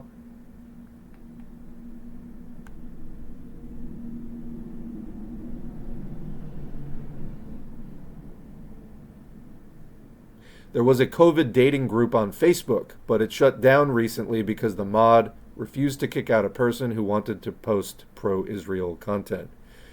Yeah, you don't need to put that in a COVID group at all. Isn't the best way to find a Trotskyist? I don't know why you'd want to find a Trotskyist. I know what you're saying. Identify a Trotskyist. Is to praise Stalin and see which one does the actually Stalinism. That's one way to do it, yeah, for sure.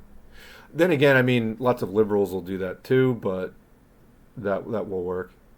There was there was a comedy sketch of it was about like eating Muppets, and they were like, "How do you catch them?"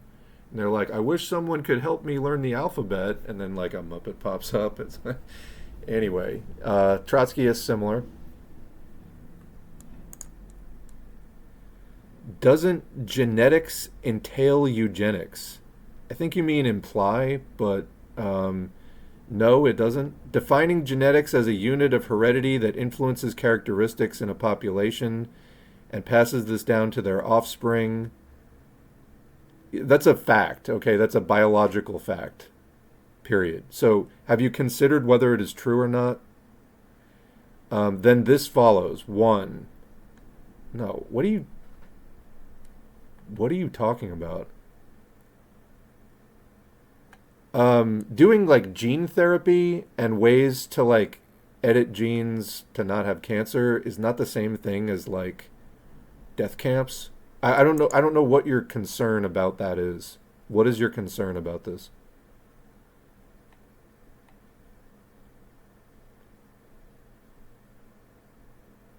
I saw a video today from Gaza taken by an Israeli showing a partially cleared area of Gaza. I saw some of their ads and propaganda about clearing and developing the land, but seeing it happening is wild. Yeah, as people have pointed out, and I've also thought for a long time, this is what the settling of the U.S., what is now called the U.S., would have looked like if there were video cameras back then. I mean, even like colonization is an ongoing process, and some of it did happen more recently. Like, well, I mean, Hawaii, that was very recent, for example, and Alaska, and then some of the Southwest states were in the 20th century. So it wasn't all in like the 17th, 18th, and 19th centuries, prior to video cameras, in other words. But the bulk of it was done earlier. Anyway, yeah, it's a disgusting, brutal process.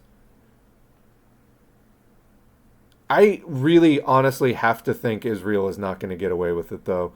This kind of old remnant of classical colonialism, like 20th century colonialism, the world fucking hates them. I just don't think Israel is going to get away with this in the end. I think they are going to get away with killing a lot more people, but I don't think they're ultimately going to win this. They're also attacking southern Lebanon now. So, any country in that area has to realize like it's in their interest to shut this down. Of course, the U.S. has, and this is another thing where Biden is just shitting the bed in terms of even trying to pretend to be remotely liberal, not in a capitalist sense, but in a like, civil rights kind of sense.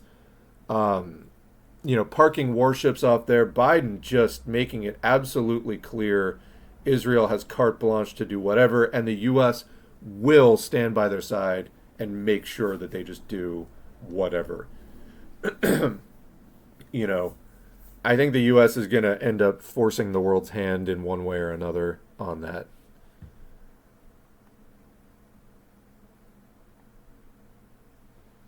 Why would you start removing genes that can alter or reduce mental abilities? Why would you want mental illness? Like, what are you talking about? It just makes no sense what you're saying.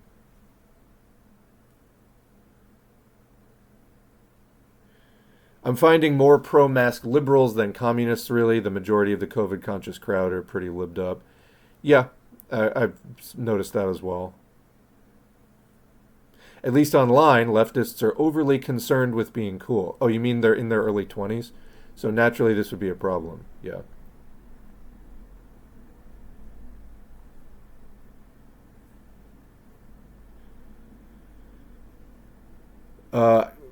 Reasonable reply. I think that's because a lot of people in the COVID cautious crowd tend to be highly privileged and or married. I guess it's easier to be COVID cautious if you have your own built-in safe bubble and can work from home. Valid points. Yeah, I mean, the vaccine, you might feel run down for several days. In the end, it's going to protect you. And again, I've had ones where I literally had zero side effects. I did get COVID arm once, which if you don't know what COVID arm is, I didn't know what it was when I got it, but I did get that once, and then yeah, so I've had the range of like no symptoms, very mild arm soreness for 24 hours, up to COVID arm, and then up to like feeling sick for like 4 full days. It just varies.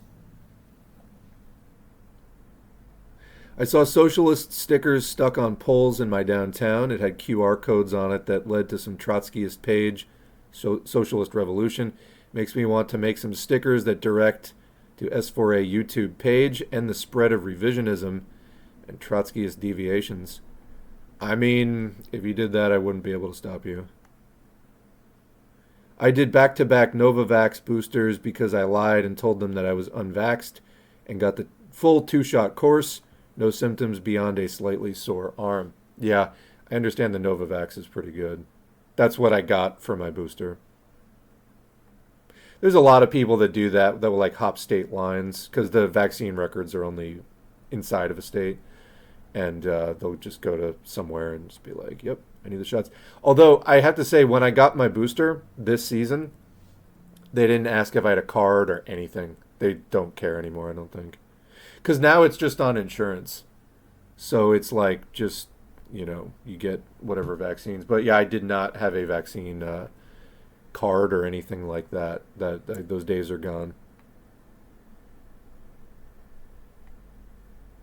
I live alone, and still COVIDing has made me even more socially isolated than I was before, and it's been hard on my mental health.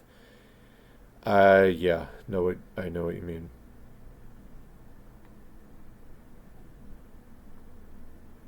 I don't think I could deal with being married to someone who didn't take COVID seriously.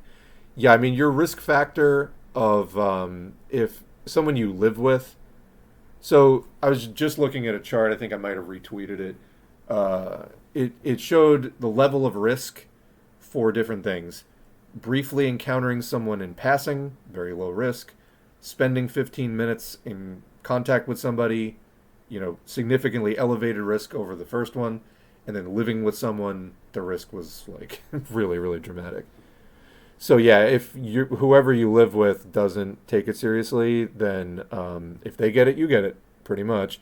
Unless you really just wear an N95, or better around them at all times, and like stay in a closed room with a Corsi Rosenthal box, that's pretty much your option. It's terrible. I mean, and again, public health means a public response. This whole like everybody just fend for themselves thing, it's not a public health response. Yeah, gene therapy good, eugenics bad, not the same thing. Seriously, please understand what eugenics is. That's not the same thing. Let alone like genocide. It's just really bizarre. I just wanted to say thank you for doing some feminist theory readings. I've appreciated listening to them. I think feminist theory is crucial in the next evolutionary step.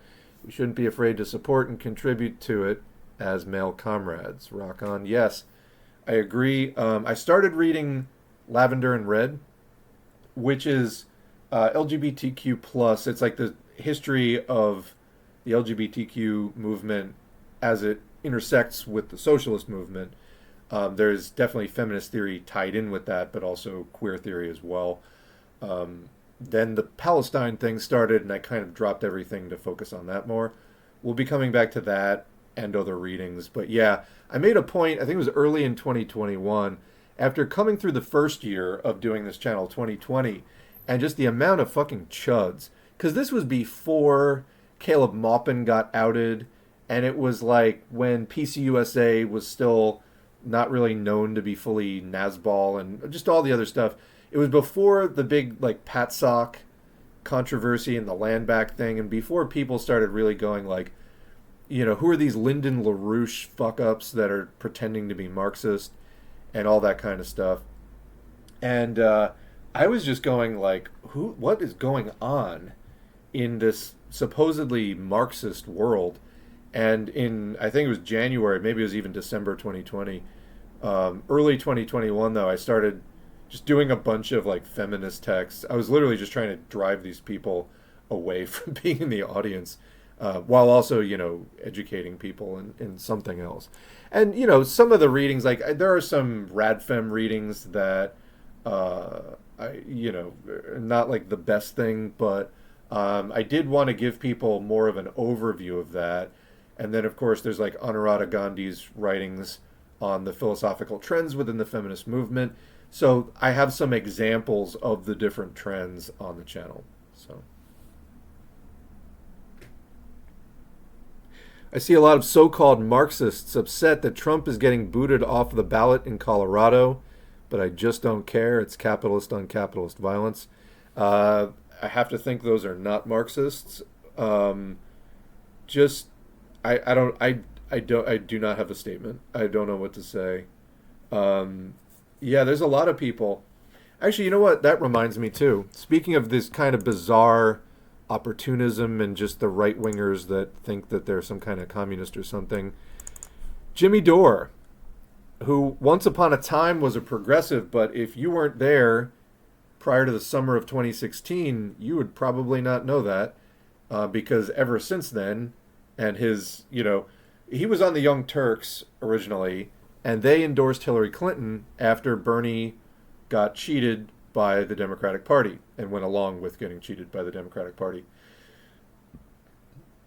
So the Young Turks took a lot of money from the Democratic Party, $20 million, and claimed that they weren't influenced by that money in any way. Okay. And I remember Cenk Uygur of the Young Turks talking about that one time, and so smugly, he was like, look, the money's not influencing us. They already gave us the money. Like, he was trying to make the case there. And I feel like he was even telling himself this, because he seemed really genuine about it. He's like, we already got the money. In other words, like, the money would only control them if they told them they were going to give them $20 million, but like $5 million at a time if they liked what they saw. But here's the thing, Cenk. If they gave you $20 million once, wouldn't it be implied that they might do it again if they liked it? I mean, just, that was such poor reasoning. But I feel like even Cenk was sort of deceiving himself on that front. Anyway, Jimmy Dore was on there and then had a falling out with TYT after they endorsed Hillary Clinton, following, Bernie dropping out. Rather than trying to build an independent left, labor, whatever party movement, they stuck with Hillary Clinton, who, might as well be like George W. Bush as far as like what the overall politics are, foreign policy, and basically everything else. Just about as like nestled in the establishment of U.S. politics as you possibly can be. So a lot of people thought Jimmy Dore was like the, quote, true progressive that was emerging out of this. But the way I see it, he got in a pissing contest with Cenk and TYT, and he was still on TYT, not on the main show, but on his own channel, Aggressive Progressives, for like a while. And then finally even that was over.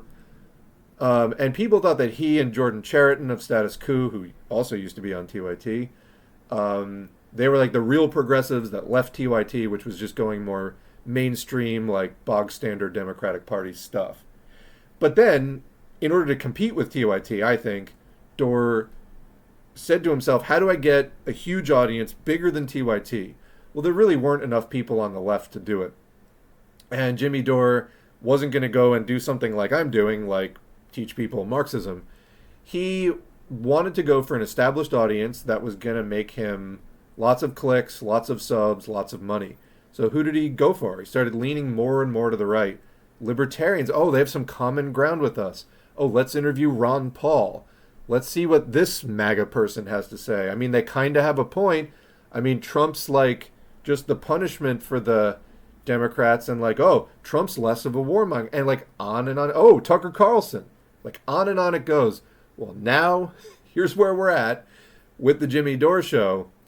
So Jimmy Dore, I can't believe we're even talking about this, but as I wrote, Jimmy Dore earned himself another right-wing grifting merit badge this week, pivoting from spitting on Alex Jones, which he did, and I linked the clip from 2016 where he spit out a mouthful of soda deliberately on Alex Jones. And he defended it later. Yeah, I mean, he was trying to say, oh, it was a spit take. Like, something Jones said was so ridiculous, it made him laugh out loud and spit out his soda. To me, he was like walking towards him, like he was clearly aiming at him, in my opinion. But hey, that's what you want to spit on Alex Jones. Like, I mean, that would, to me, was not, I was not canceling Jimmy Dore for that. Anyway, he did that, and then he defended it. And then he switched now. He's rehabbing Alex Jones in what I called a lifeless, painfully unfunny promo clip for, oh, why is he doing this? Because Tucker Carlson thinks Alex Jones is good enough to have him on a show, and anything that Tucker Carlson does, Jimmy just has his nose firmly implanted in Tucker Carlson's anus, following him around everywhere, just trailing in the wake and trying to catch as many dollars as fall his way as he possibly can. So Tucker Carlson interviewed Alex Jones. Naturally, Jimmy Dore had to just try to get on that train. And so how much lower will Jimmy Dore sink? Well, depends on how much money's involved and whether or not Tucker gives him the okay. Now taking bets on how long before a Jimmy Dore, David Icke interview pops up. And for people who don't know David Icke, who has appeared on the Alex Jones show in the past, David Icke is the lizard people guy. And as somebody was pointing out in the comments, so weird that the lizard people haven't, gotten to David Icke for outing them, almost like they're not real and it's just a, puppet show to distract people from the real problems. And there's not actually any lizard people, because if there were, David Icke definitely wouldn't be able to say that, and so on. But anyway, so now we've got a screenshot there of the Jimmy Dore show thumbnail. He called it something in reference to COVID. Alex Jones's most accurate prediction ever. Wow, what a visionary. Fucking Alex Jones. And then there's the other one. Alex Jones's newest predictions are chilling. Wow, how can one man be so right all the time? We love you, Alex Jones. I mean, really, like, it's shameless. More than just shameless, it's just so fucking obvious. Like, he's just after that Tucker Carlson money. Jimmy Dore said many times that he would sell out if someone offered him enough money. Well, I guess someone did. And he sort of said it as a joke, but he would always stare at the camera like a little extra long every time he said that. And clearly these are the results. That whole fucking thing, if you're listening to this stream and you're a Jimmy Dore fan, get your life right, because holy fuck, he's just a libertarian. Like his fucking co-host, that pasta guy, just is an out-and-out libertarian. They're right-wingers. They're not communist in any way, shape, or form. Libertarians are virulently anti-communist. And if you're into that shit, you are too. You're not a fucking communist. So, we're happy to help you get oriented to Marxism-Leninism. But that kind of wanton opportunism and just fucking fascism, that's not part of the deal. There's people in the comments like, oh, I expected more from Jimmy Dore. Why? Have you been watching anything he's been doing in the last few years? And like I said, he didn't do this overnight. It started in 2016. He started the pivot. And as it grew, that right-wing influence just took over, and he just rode that all the way to the bank. And now there's not even like a trace of what he used to be.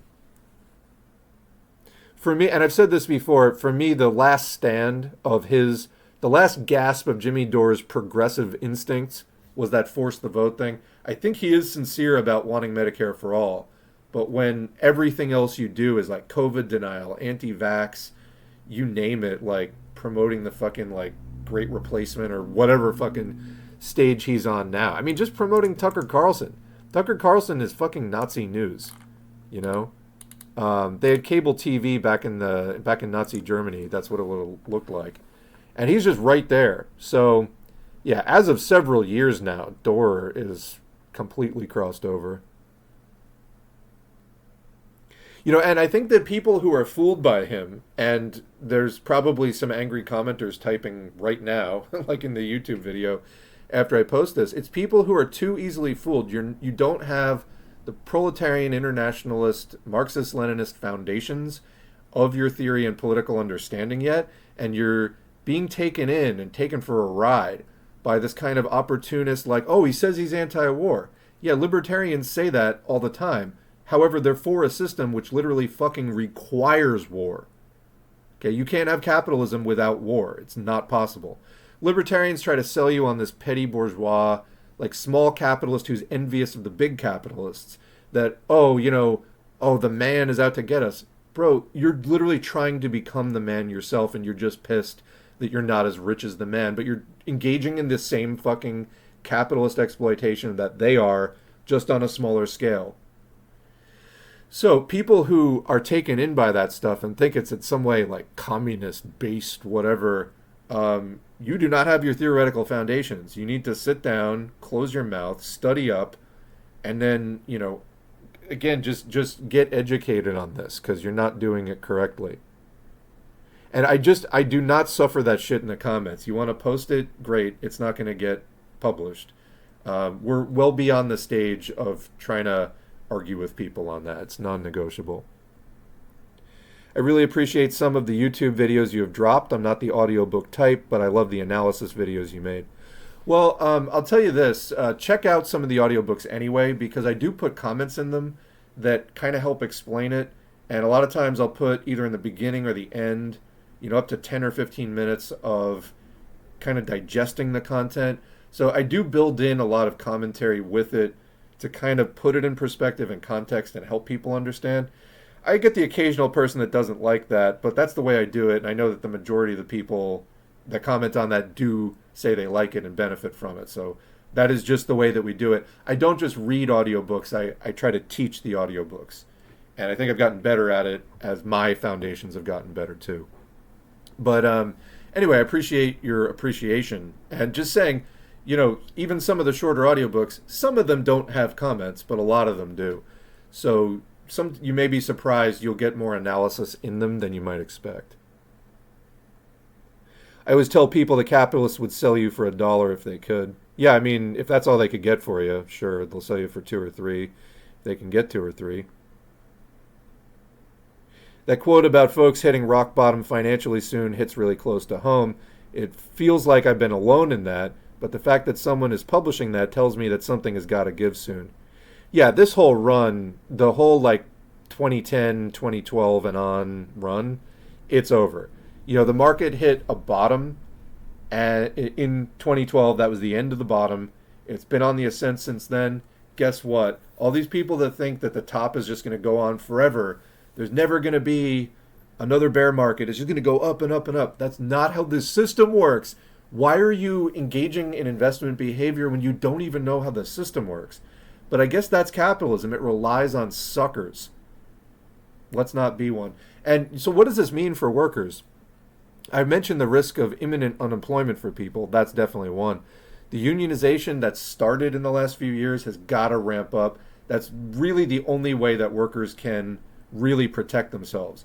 Out of that struggle, I do think we will generate a new vanguard and a new political party that has the class consciousness, and the political appendage of that movement will come, but it's got to have the solid torso, and the basis is always the labor movement. That is the main form of proletarian organization, is labor unions. And as long as those unions aren't militant and well formed and all that, that's the class consciousness comes in part through book study and learning, but it also comes from engaging in struggle and having that experience. So weak struggle, weak vanguard. Better struggle, better vanguard, better class consciousness, better lessons. And then when you do go and study the history, you can relate to it. You can understand from your own perspective what they're talking about. Like, oh, I get what was happening back there in 1950 because it's like this thing that we went through here, and so on. And yeah, no, you're definitely not alone. That is the situation of the majority of people. Dr. Bruce Patterson does great work on identifying and treating long COVID. Worth searching YouTube for his latest interviews. Okay, I'm not familiar with that person, so I can't personally say one way or the other, but yeah, put that in there for future reference. I will say there's a well-known, often promoted person. The hell's the guy's name? British guy. Can't think of the guy's name. Oh, well, moving on. He started out doing COVID news, and then he went down the whole anti-vax route. I can see his face, hear his voice, can't think of the name. Anyway, there's another channel that I liked. I haven't checked out in a while. Gez Medinger, Gez, yeah, Run DMC Gez Medinger. So it's YouTube at RUNDMC1, and does a lot of interviews with researchers on long COVID. I haven't checked this out in a while, but it was pretty high quality stuff the last time I looked. From your perspective, is it irresponsible to not wear masks in public, especially in the US? Hands down, yes, absolutely anywhere.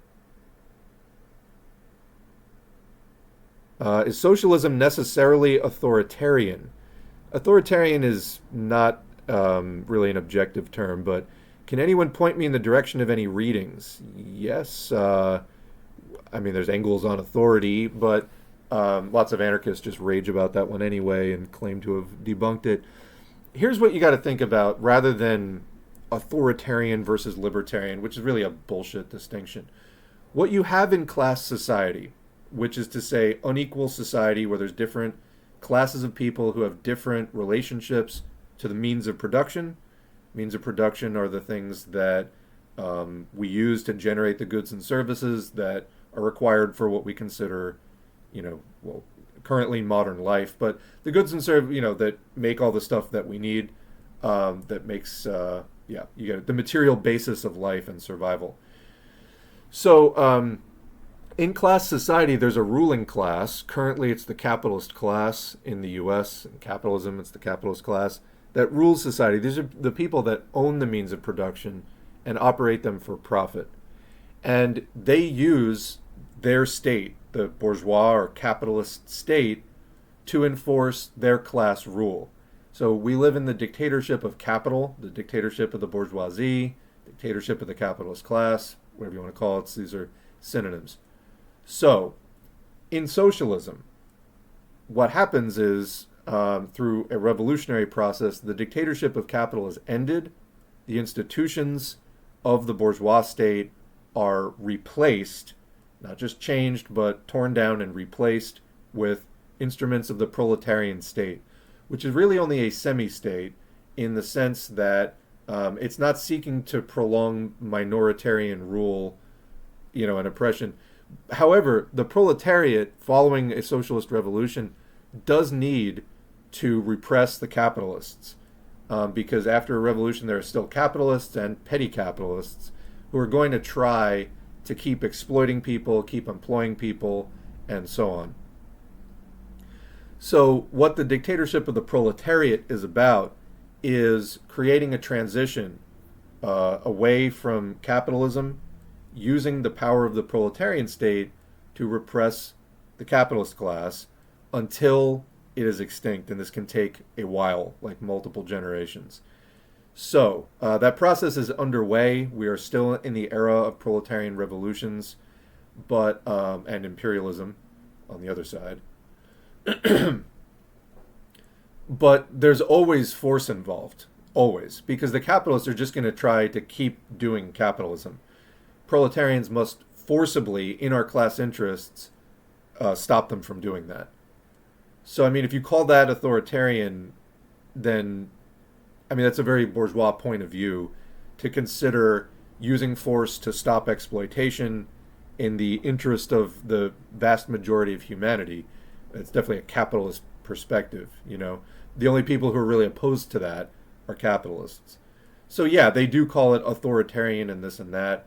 But anyway, the dictatorship of the proletariat, it's a period of struggle against capitalism globally, against capitalism internally. And there is force involved. It is necessary.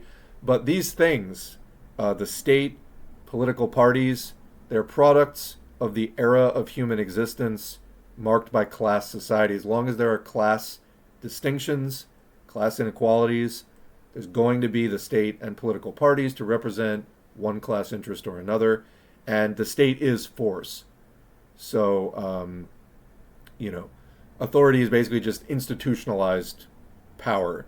Power is basically the threat of the use of force. So, uh, I mean, it's necessarily authoritarian in that sense that it has authority and, can threaten to use and use force to enforce the class interests of the proletariat. But this is like really different from the kind of standard capitalist framing that you get from it because capitalists aren't Marxist Leninists and they don't understand class society in the same way that we do. Welcome, Strawberry Jen. Do you wear the mask while socializing? Yeah, absolutely. I mean, that's when you need to wear it the most. Capitalism has killed, quote, the community where you'd typically make most of your friends. Most people hang with work friends, but if you switch jobs, that can be difficult to maintain. Tell me about it. And yeah, I mean, so there's a concept in like urban planning known as the third place. So you have work, home, and a third place where you spend time. And in recent years, the third place is on the decline. There used to be more clubs. There used to be more public gathering places. There are fewer than ever. People use the internet as a third place, but it's not actually a place, It's like a third venue, but it's virtual, and you're still usually using it from home or from work, or maybe if you're on your phone, from some kind of, more public, a bench, or on your commute, or something like that. But yeah, the third place is anyway, if you're interested in that topic, you can look up more about that. It's one way to understand what's happening on a material basis. Just if you're going to socialize, you need space to socialize in, and that has definitely been taken away. Oh, Wix is the web host, is an Israeli company hosting the fake Hamas.com website, which is a website by the Israeli government that slanders their movement by pretending to be them. I did not know that. Putting that in for later. And okay, I'll never use Wix. There we go.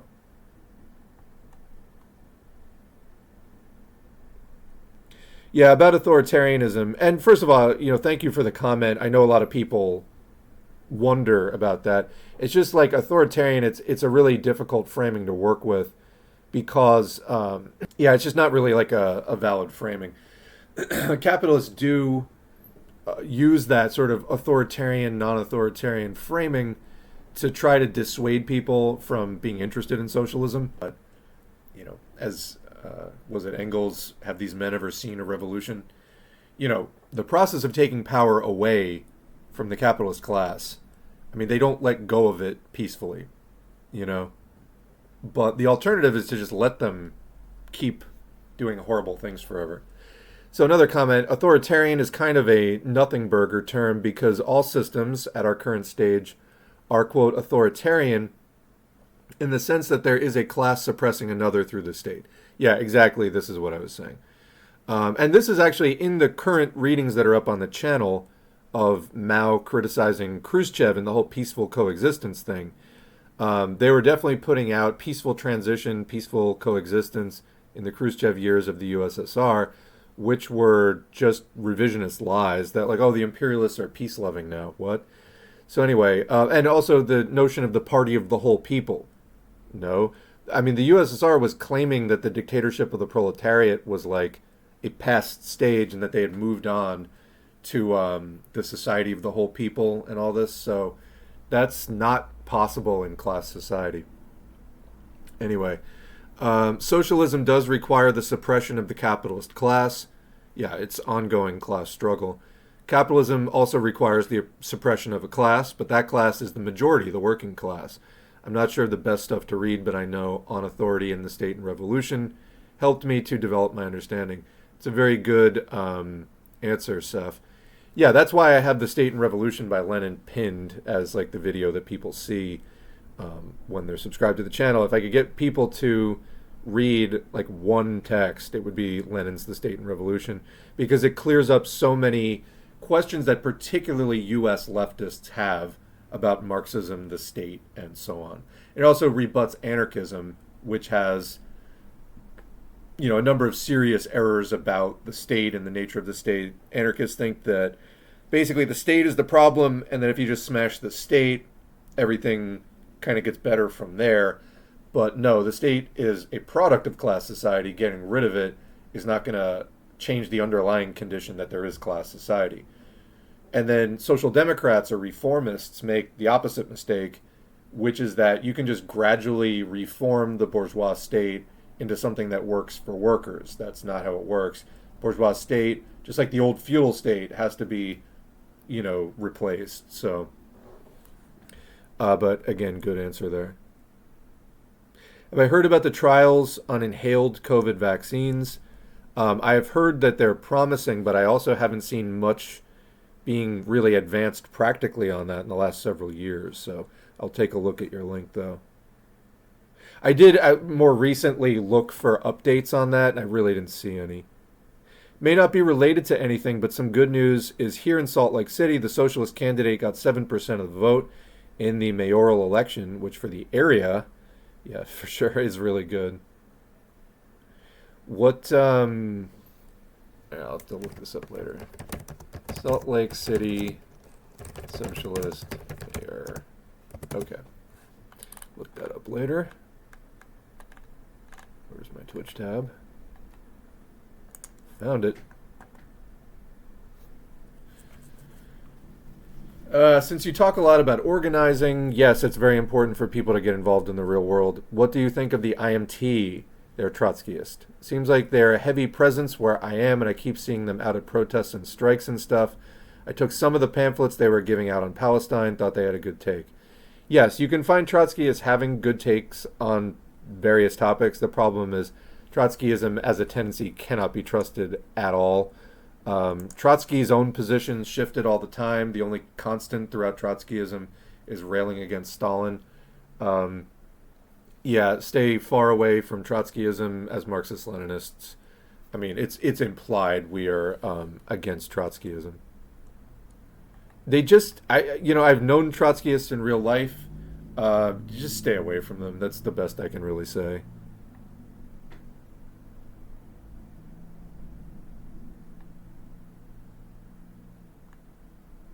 Yeah, and they do tend to hide their worst takes. Like, they can have some better... I saw something on the Russia-Ukraine war that I could have written myself. I really agreed with that. But then you dig into all their theories about how socialism actually works and socialist construction and etc. And it's like everything Stalin did was wrong. That's just not correct. And so if they ever got power, this is the kind of stuff they would do. So it's not the current event stuff. They're very good at running their newspapers. It's other stuff that you have to be concerned about with Trotskyism. I feel you on career path stuff. I was so dead set on becoming an animator, and my actual work history is anything but, and it's also been a very traumatic experience. Sorry to hear that. It's not easy right now. It's not easy at all. I've been doing a couple of things to try to make up for the thing I wasn't able to do. There was somewhat satisfying, like a little bit, but it only checked maybe 2 out of 10, or it checked a minority of the boxes that I was actually trying to check by doing the original thing I was trying to do.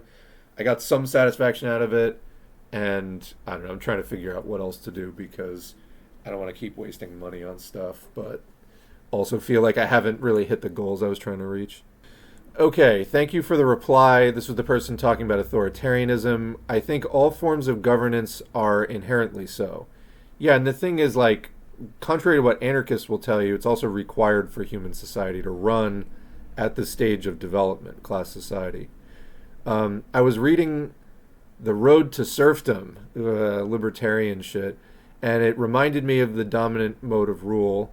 Do you think that Hayek's work can be assigned to the dangers of capitalism? So Hayek was a capitalist. I mean, libertarianism is capitalism. They are just trying to represent the current system to you with idealist dressing on top. Do not believe a word that libertarians tell you. It's crypto-fascism. Yeah, not just Bidenomics. We're the assholes for pointing it out, if you ask your average communist podcaster.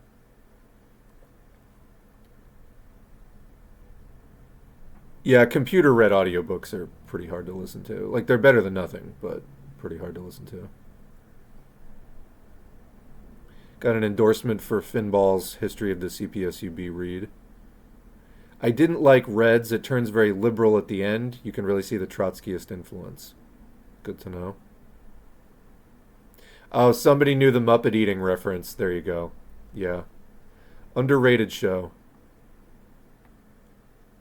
Yemen's really stepping up by actually blocking Israeli ships. Didn't know they have a communist history. Can't wait to learn more about it. So there is, the U.S. just announced that it will be doing, what is this thing called? Operation Prosperity Guardian. Not really masking it too much. This is like when the invasion of Iraq was termed Operation Iraqi Liberation until people pointed out that the acronym is OIL. Yeah. Anyway, apparently I've heard some criticisms that the Houthi forces are using outdated intel and attacking some of the wrong ships. But in any case, the U.S. is getting involved with that now. Always a force for evil in the world, more or less, these days.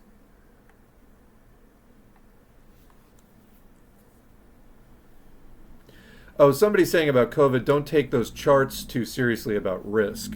I caught it from a 1 minute interaction with a delivery driver. Well, yeah, so there's always a risk, and literally one viral particle is enough to cause an infection. So don't take lower risk to mean no risk or even no practical risk, right? So even at low risk, you can still be very likely to catch it. It's just that relative to other things where you're definitely going to catch it, it's comparatively low. That's all that means. Yeah.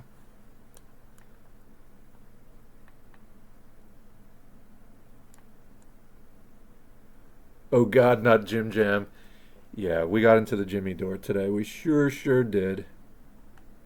God, he got awful. And his wife is right there along with him. It's awful. It's just so cringeworthy and it's just so shameful. Like, I know these people, they're not geniuses, but I know that what they know what they're doing is wrong with Tucker Carlson and all this shit, the anti-immigration, like, it's just Nazi stuff.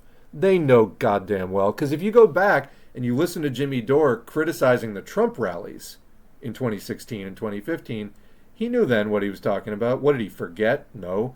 He is going for the money. That's what he's doing.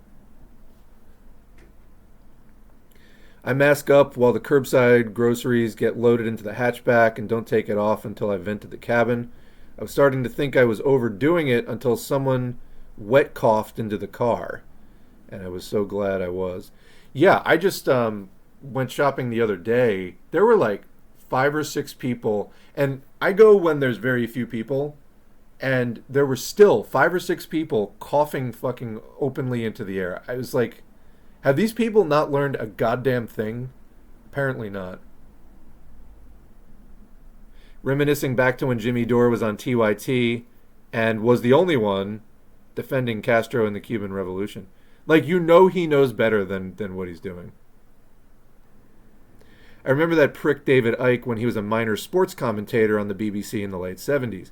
He suddenly went weird in the late 80s and then really went off the rails in the 90s.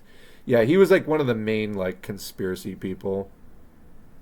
Dore supports RFK Jr., I mean, typical libertarian, who is against Medicare for all. He doesn't believe in anything. Yeah, there used to be Dore's like one criterion, the litmus test. And yeah, as for Jimmy Dore, fuck that grifter. He seemed okay at first, but there was always something about him that was weird. Same with Maupin before his mask slipped. I mean, Dore always had that kind of sleazy nightclub comedian vibe, no doubt. Like, not the kind of person I'd want to look to for life advice, but, you know, on the political end, he did uphold some better topics within U.S. politics, and then, you know, that libertarian money started getting waved in front of his face, I guess. How do you solve the ethnic issues you mentioned? I mean, go ahead and read any of Lenin's or Stalin's writings on the national question. There's some pretty major works. Just go to youtube.com. It's right there on the screen. youtube.com/socialism for all or @socialism for all. And just type in national question. You should find some stuff there. The lizard people, Satanism, and eating babies type stuff. David Icke type stuff. And Alex Jones type stuff. Like, Alex Jones doesn't go for the lizard people thing as much, but the, like, Satanism and eating babies. I mean, I find that stuff kind of hilarious to lampoon. And, I mean, are there some creepy weirdos in that maybe some kind of government op that pretend to be those things? Like, maybe, but, anyway. It's there to divert the beginnings of people's class consciousness down a thought-terminating dead end or convert it to reaction in class collaboration. Yep.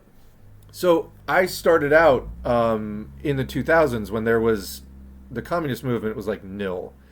But there was tons of libertarians and tons of conspiracy stuff. And for me, being involved in the anti-war movement, I wound up involved with some of that because I just literally couldn't find anybody else to work with. I've since, self-criticized for that opportunism. And I didn't like it at the time. And I was like, these people suck.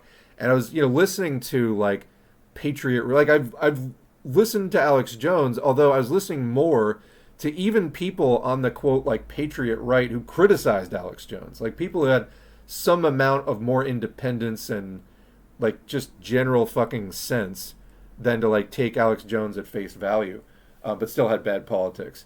And it was just like, I desperately was looking for other stuff to listen to, and I couldn't find it. And so I'd listen to some of that shit in, like, '06 or whatever.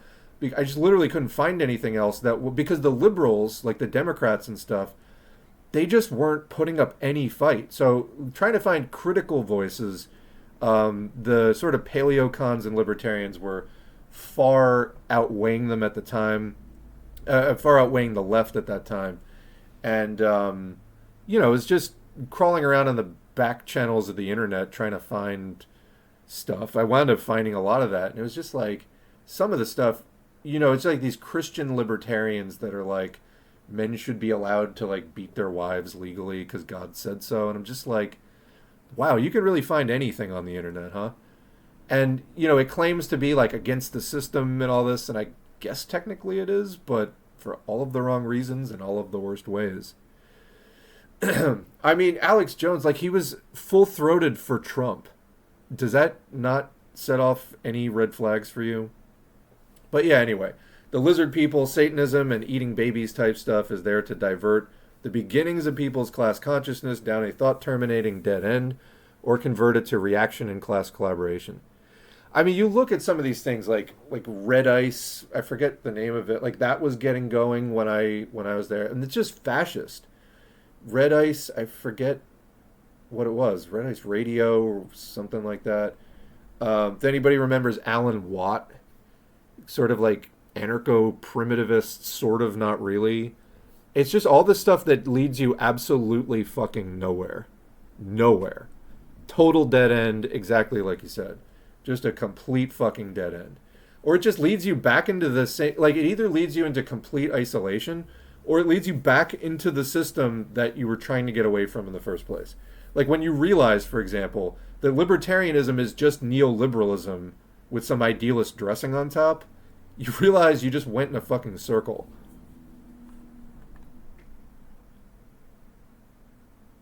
In capitalism, there's always something around the corner. There's no end game. It's just about growth. Yeah, more. And then it comes crashing down.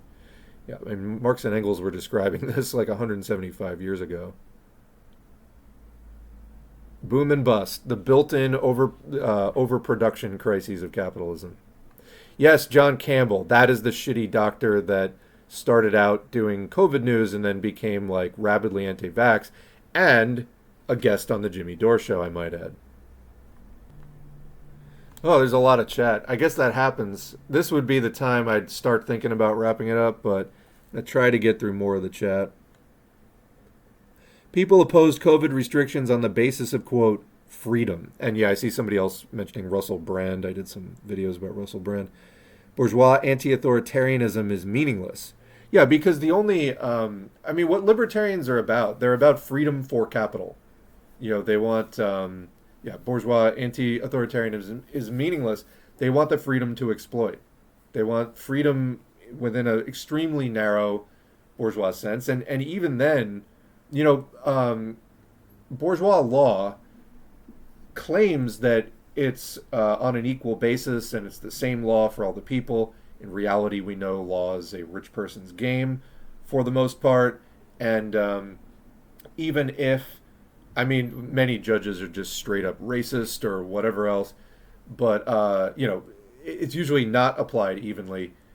And Lenin pointed out that as communists, we should always put our getting to that point of the stream where I'm starting to lose my momentum. We should always put our outcry for civil rights, for equal rights, but these are things that really can't be completed in full until after the proletarian revolution and the construction of socialism. But yeah, that was the thing. It was like, oh, freedom, freedom. What? Freedom to catch a disease? What the hell are you talking about? Nope. And if you keep promoting Trotskyism in the chat, PW, you're not going to be in the chat. No, I don't think it's, quote, a bit weak. Trotskyists fucking suck. And I just don't feel like going into it. So I literally just had, I had to ban oh, are you the same asshole that I was just DMing with? I think you are. Let me just say, maybe it's not a coincidence. Are you the same person that I just blocked on Patreon? Because do I think that the take is a bit weak? No, I think Trotskyists trying to sell Trotskyism is a bit weak. That's what I think is a bit weak. I had to ban my second patron ever this week because I didn't talk to this person before. I didn't know anything about them. They paid $2 to become a paid member. And then they sent me like pages and pages in the DMs explaining how good Trotskyism is and how great their organizations are. I'll bet you're the same person. But anyway, if not, it just reflects that poorly on Trotskyists. That you're all fucking like that. But anyway, they were just sending me pages and pages about how good Trotskyism is and how good Trotskyist organizations are. And we're all in this together and we can just put the Stalin stuff behind us. I'm sorry, Trotskyists are like single-handedly responsible for most of the hysteria about, quote, Stalinism, aka Marxism-Leninism, around. And no, I'm not a Trotskyist. I never will be. That's implied in Marxism-Leninism, which is anti-Trotskyist. The errors of Trotsky were pointed out by Lenin many times.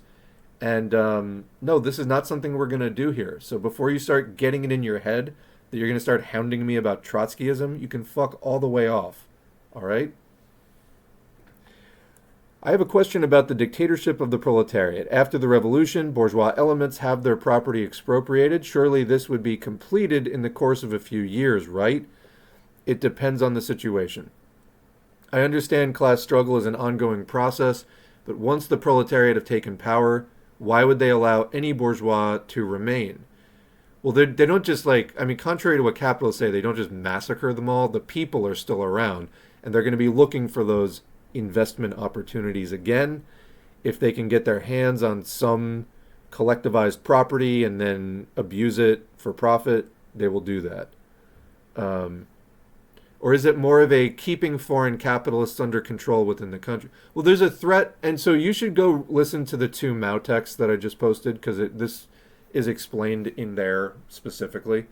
But there's a threat of capitalist restoration from inside the country, and there's a threat of capitalist restoration from outside the country. There's both.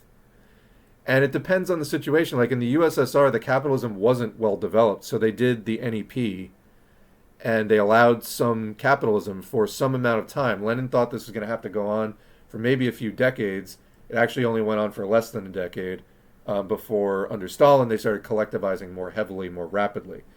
But it depends on the level of development. Now, in a lot of countries, yes, you could nationalize and collectivize, like today in 2023, much more quickly.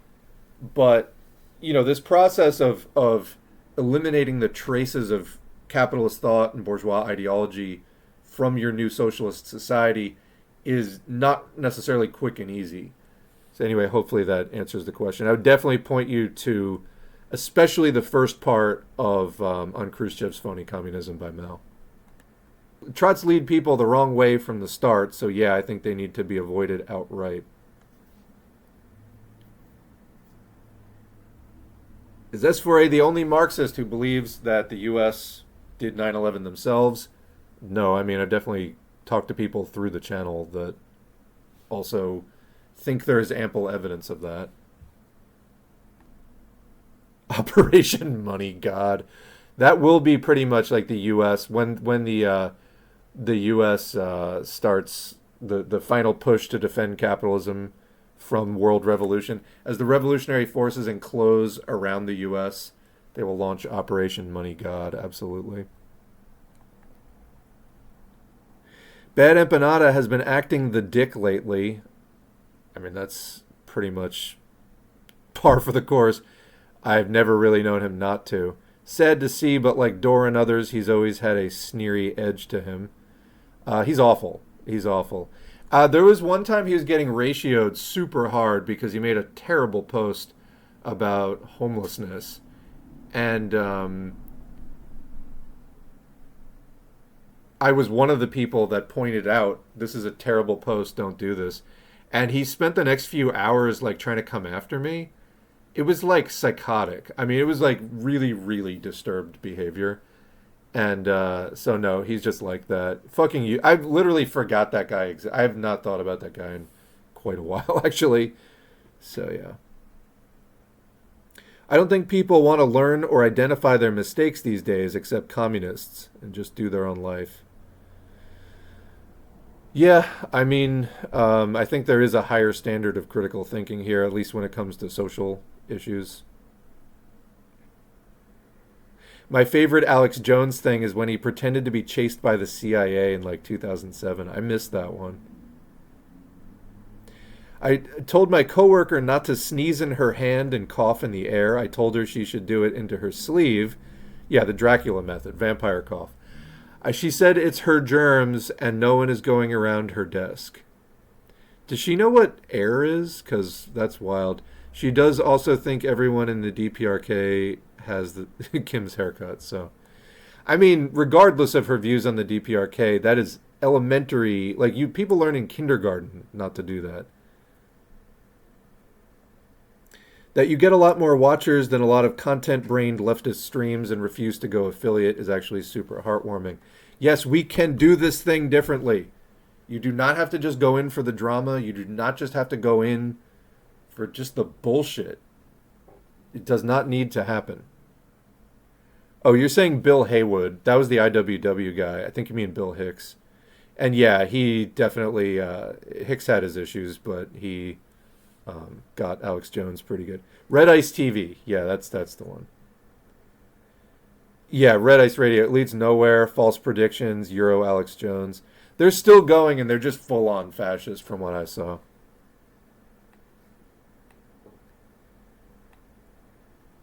The grand conspiracy narrative leads nowhere.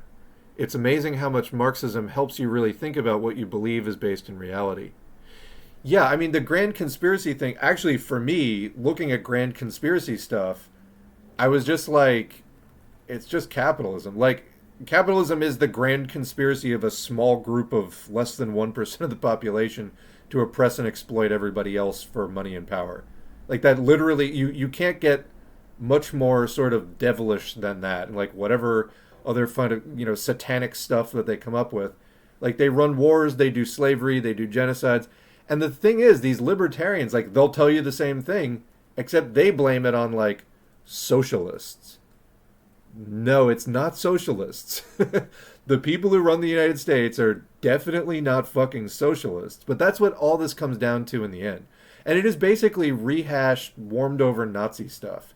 Because the Nazis did the same stuff.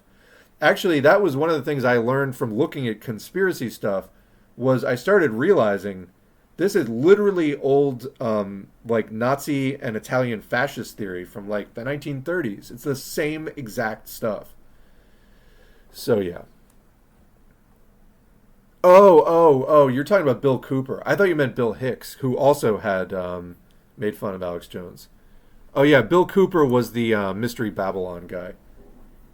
Yeah, I didn't know he even commented on Alex Jones. I thought he was, like, Well, I know he was older, but I thought he was active before Alex Jones, but interesting. Okay. Oh, yeah, as far as Trotskyism, there also seems to be something of a trot to neocon pipeline. Yeah, someday I'm going to have to do. Let me make a note. Trot to neocon pipeline. Someday I'm going to have to do more of a video on that. I don't know if anybody's done that, but yes, there is like a long tradition of Trotskyists in the US in particular becoming weird right wingers. Lyndon LaRouche being one of them. Um, yeah.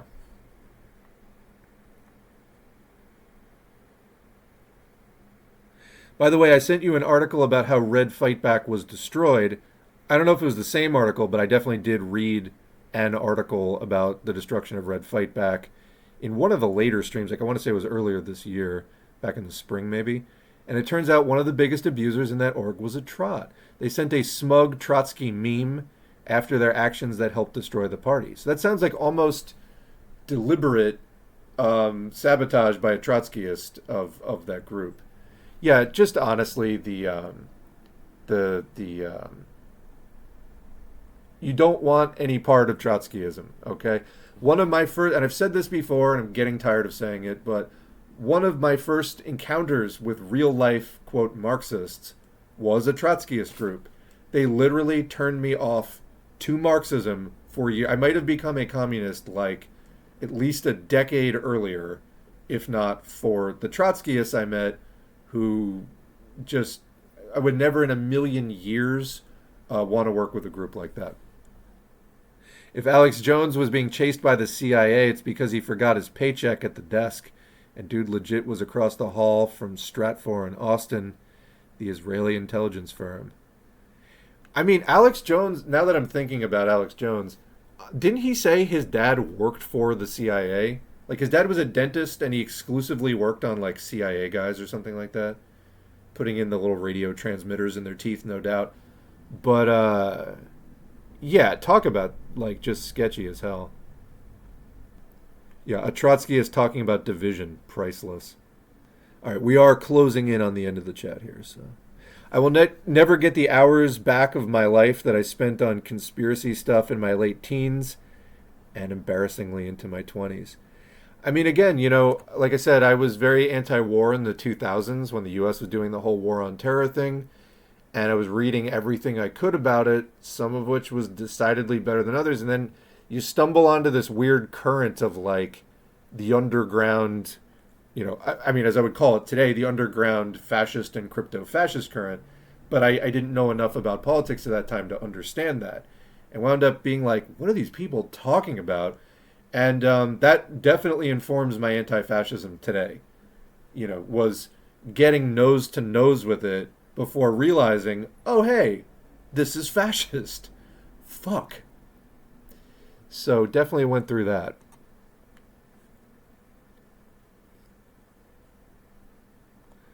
No, I don't know anything about Finnish Bolsheviks party or anything.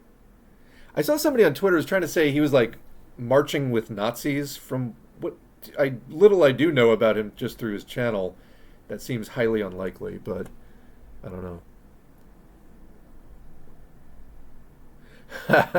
The silver dollars in my sock drawer are a constant reminder of who you listen to. Meaning you bought silver when you were listening to the conspiracy people back in those times.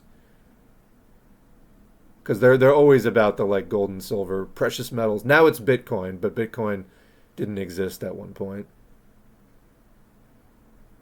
Politics hasn't changed for like 150 plus years. It's crazy. I mean, that's because like capitalism has become more consolidated and become imperialism, but the basic class interests are the same. And politics is the concentrated essence of the class interest expressed in the economy. But yeah, I've noticed that too. I read the book way before I was doing this channel. I read the book by Sinclair Lewis, It Can't Happen Here, which is about a fascist takeover in the U.S.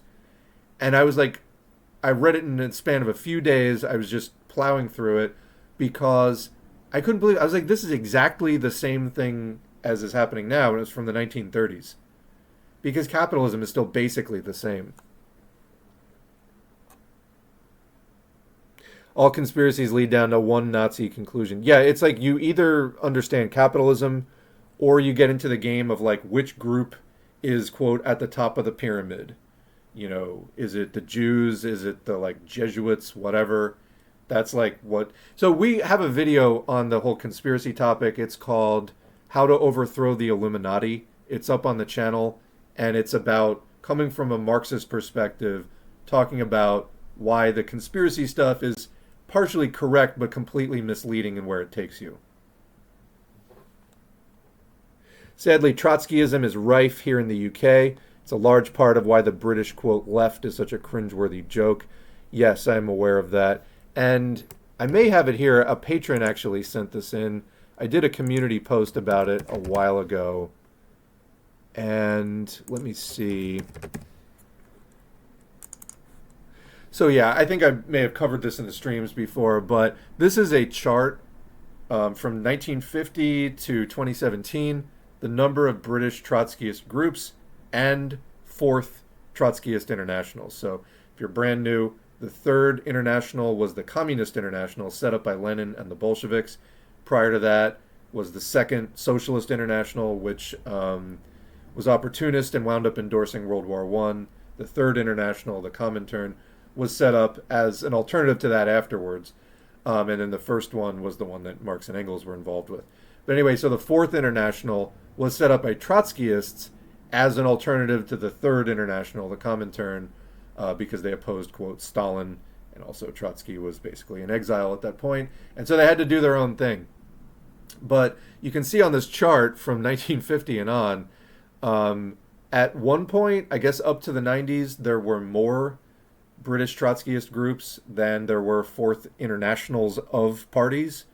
But then since the 90s, it's basically been more fourth internationals than parties, which is pretty sad because I got to think those are not well-populated internationals. But Trotskyists, splitting, that's how it works. Trots do the liberal thing where they pretend they're correct because they try to hold the moral high ground while having the absolute worst takes.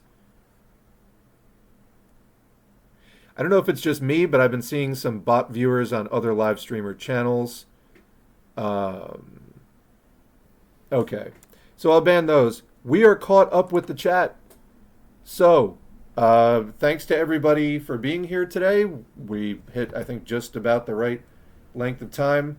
And again, thanks to the Patreon.com supporters and the BuyMeACoffee.com supporters.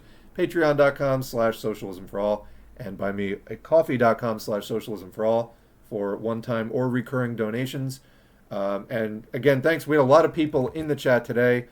I hope that everybody has a reasonably stress-free next couple of weeks.